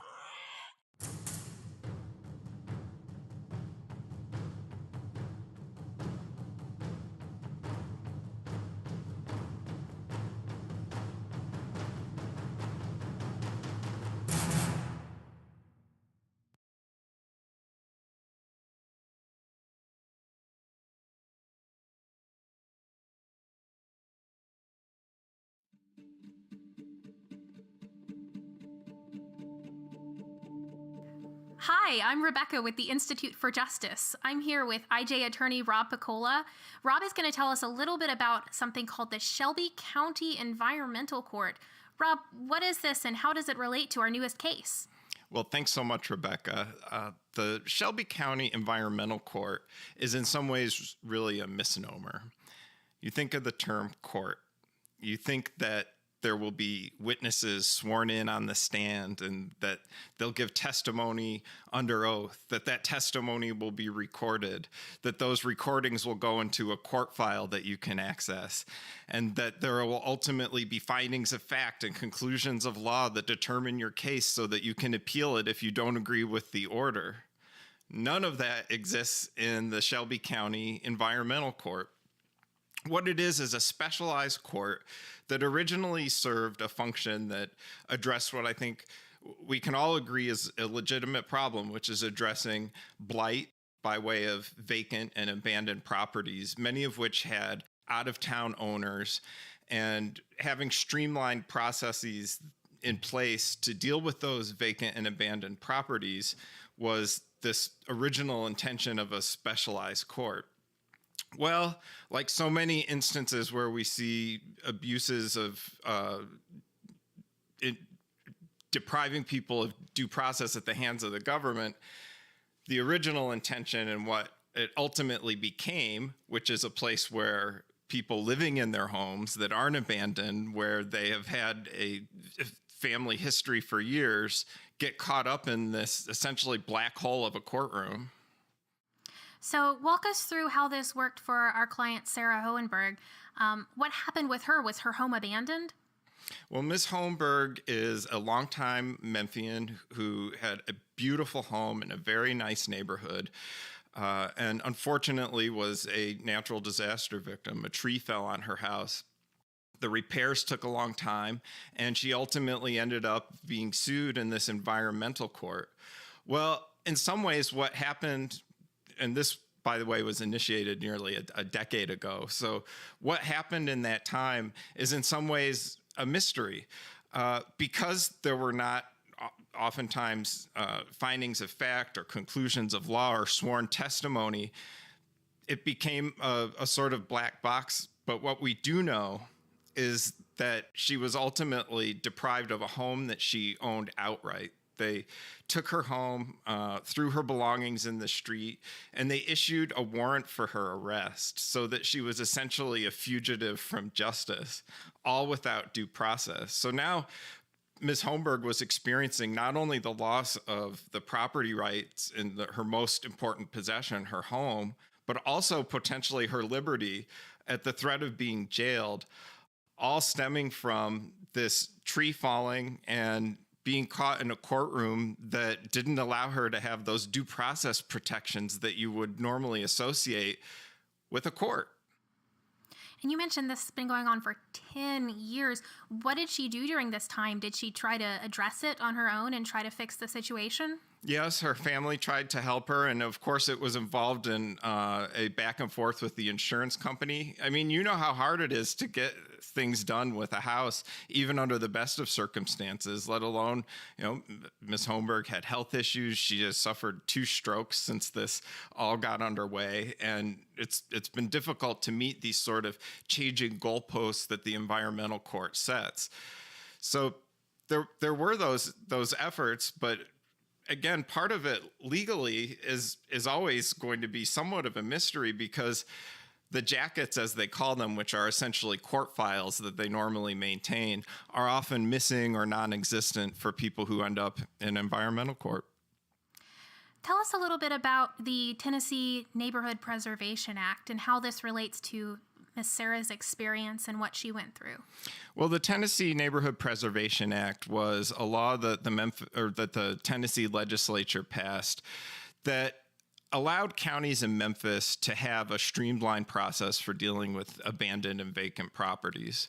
And again, if it had ended there, you and I wouldn't be having this conversation now. But in 2016, and you'll note 2016 is after they filed the lawsuit against Ms. Holmberg in this court. So there was really no authority to begin with there. So in 2016 is when the state legislature said that you can go after occupied homes as part of this system. And so suddenly you have cities like Memphis with a real blight program, a real blight problem, but who can now have occupied homeowners who haven't left their house to just rot, are caught up in it.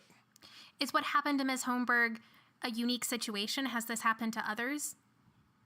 It has happened to others. And in fact, the Institute for Justice is representing another person caught up in this system who was living in a home, Mr. Joseph Hansen. Like Ms. Holmberg, he lost the entire house as a result of this experience. They also threw him in jail during the course of his environmental court proceeding, and at least 2 times. And this is somebody as inconceivable and sort of mind-blowing as it seems, who had to go to jail because a tree fell on his home. It just is, it's shocking to the conscience. What does IJ plan to do to fight back for Ms. Holmberg and Mr. Hansen and others? We're filing a lawsuit in federal district court arguing that this environmental court deprives them of their fundamental rights under the 14th Amendment to due process of law. There's certain minimal requirements under the Constitution that a court system has to fulfill in order to be compliant with those mandates from the Constitution, and this court doesn't even come close. So we're seeking a declaration in federal court that the court, as constituted now, is unconstitutional. Is there anything else that you want to tell viewers about this case and why it matters to them? This case should matter to any homeowner who is concerned about what process they are afforded before they could lose their home entirely. But moreover, honestly, it's for anyone who is concerned that the government can throw them in jail using a court system that is basically unrecorded and undocumented. Well, thank you so much for taking the time to explain this to us, Rob. I'm sure all of our viewers will be watching closely, and that's all the time we have for today.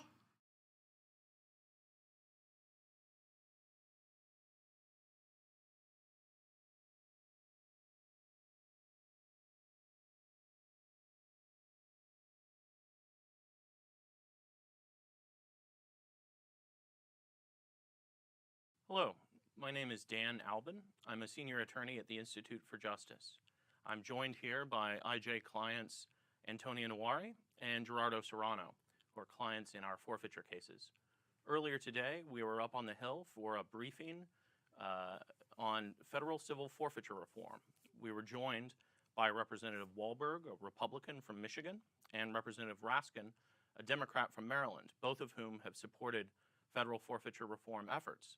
And they spoke in support of forfeiture reform and in opposition to the abuse of forfeiture laws. And I think we have a brief clip we're going to show. But in this great country, the presumption of innocence has to be first and foremost. What we're looking at is a series of shakedowns across the country. And, you know, if you don't think that the government makes mistakes in cases like this, you're too innocent to be let out of the house by yourself.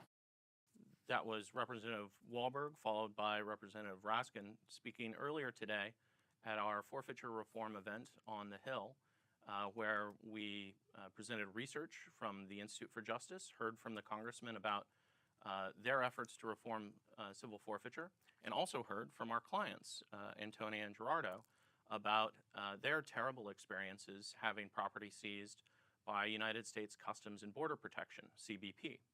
And we'd like to share their stories with you today. And we'll begin by talking to Antonia, who is a registered nurse from the Houston area in Texas, and who for the past several years has been running a medical clinic in Nigeria. Could you tell us a little bit about that, Antonia?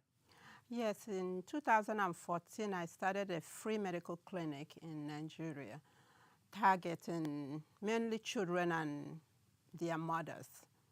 But meantime, when we do go yearly, which we're still doing since 2014, we do assessment to everybody that's able to come to the clinic and give them some medications too. Okay, and this is something you're doing once a year for about a week or two each year? Yes.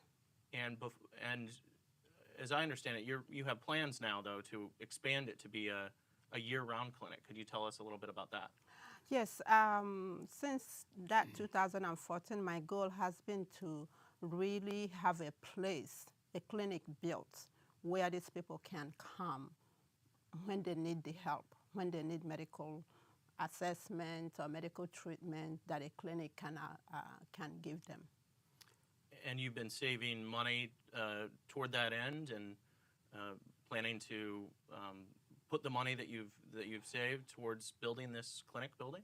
Yes, this saving started since really back 2010. And I've been saving, working to get nurses to.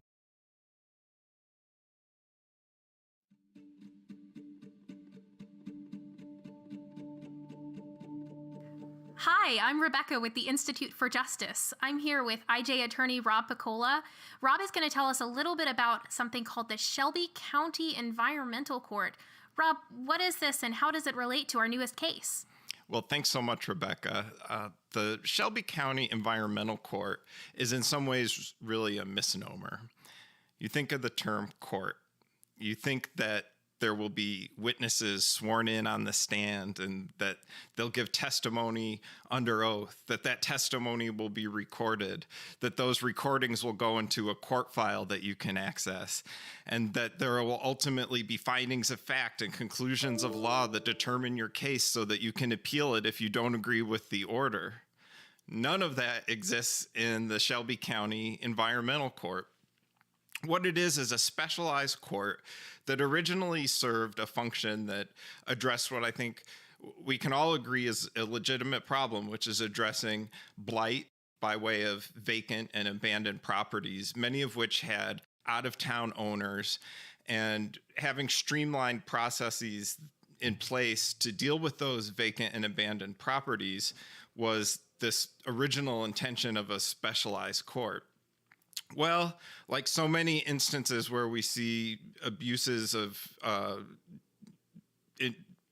depriving people of due process at the hands of the government, the original intention and what it ultimately became, which is a place where people living in their homes that aren't abandoned, where they have had a family history for years, get caught up in this essentially black hole of a courtroom. So walk us through how this worked for our client, Sarah Hohenberg. What happened with her? Was her home abandoned? Well, Ms. Hohenberg is a longtime Memphian who had a beautiful home in a very nice neighborhood, and unfortunately was a natural disaster victim. A tree fell on her house. The repairs took a long time, and she ultimately ended up being sued in this environmental court. Well, in some ways, what happened, and this, by the way, was initiated nearly a decade ago. So what happened in that time is in some ways a mystery, because there were not oftentimes findings of fact or conclusions of law or sworn testimony. It became a sort of black box. But what we do know is that she was ultimately deprived of a home that she owned outright. They took her home, threw her belongings in the street, and they issued a warrant for her arrest, so that she was essentially a fugitive from justice, all without due process. So now Ms. Hohenberg was experiencing not only the loss of the property rights in her most important possession, her home, but also potentially her liberty at the threat of being jailed, all stemming from this tree falling and being caught in a courtroom that didn't allow her to have those due process protections that you would normally associate with a court. And you mentioned this has been going on for 10 years. What did she do during this time? Did she try to address it on her own and try to fix the situation? Yes, her family tried to help her, and of course it was involved in a back and forth with the insurance company. I mean, you know how hard it is to get things done with a house, even under the best of circumstances, let alone, Ms. Hohenberg had health issues. She just suffered 2 strokes.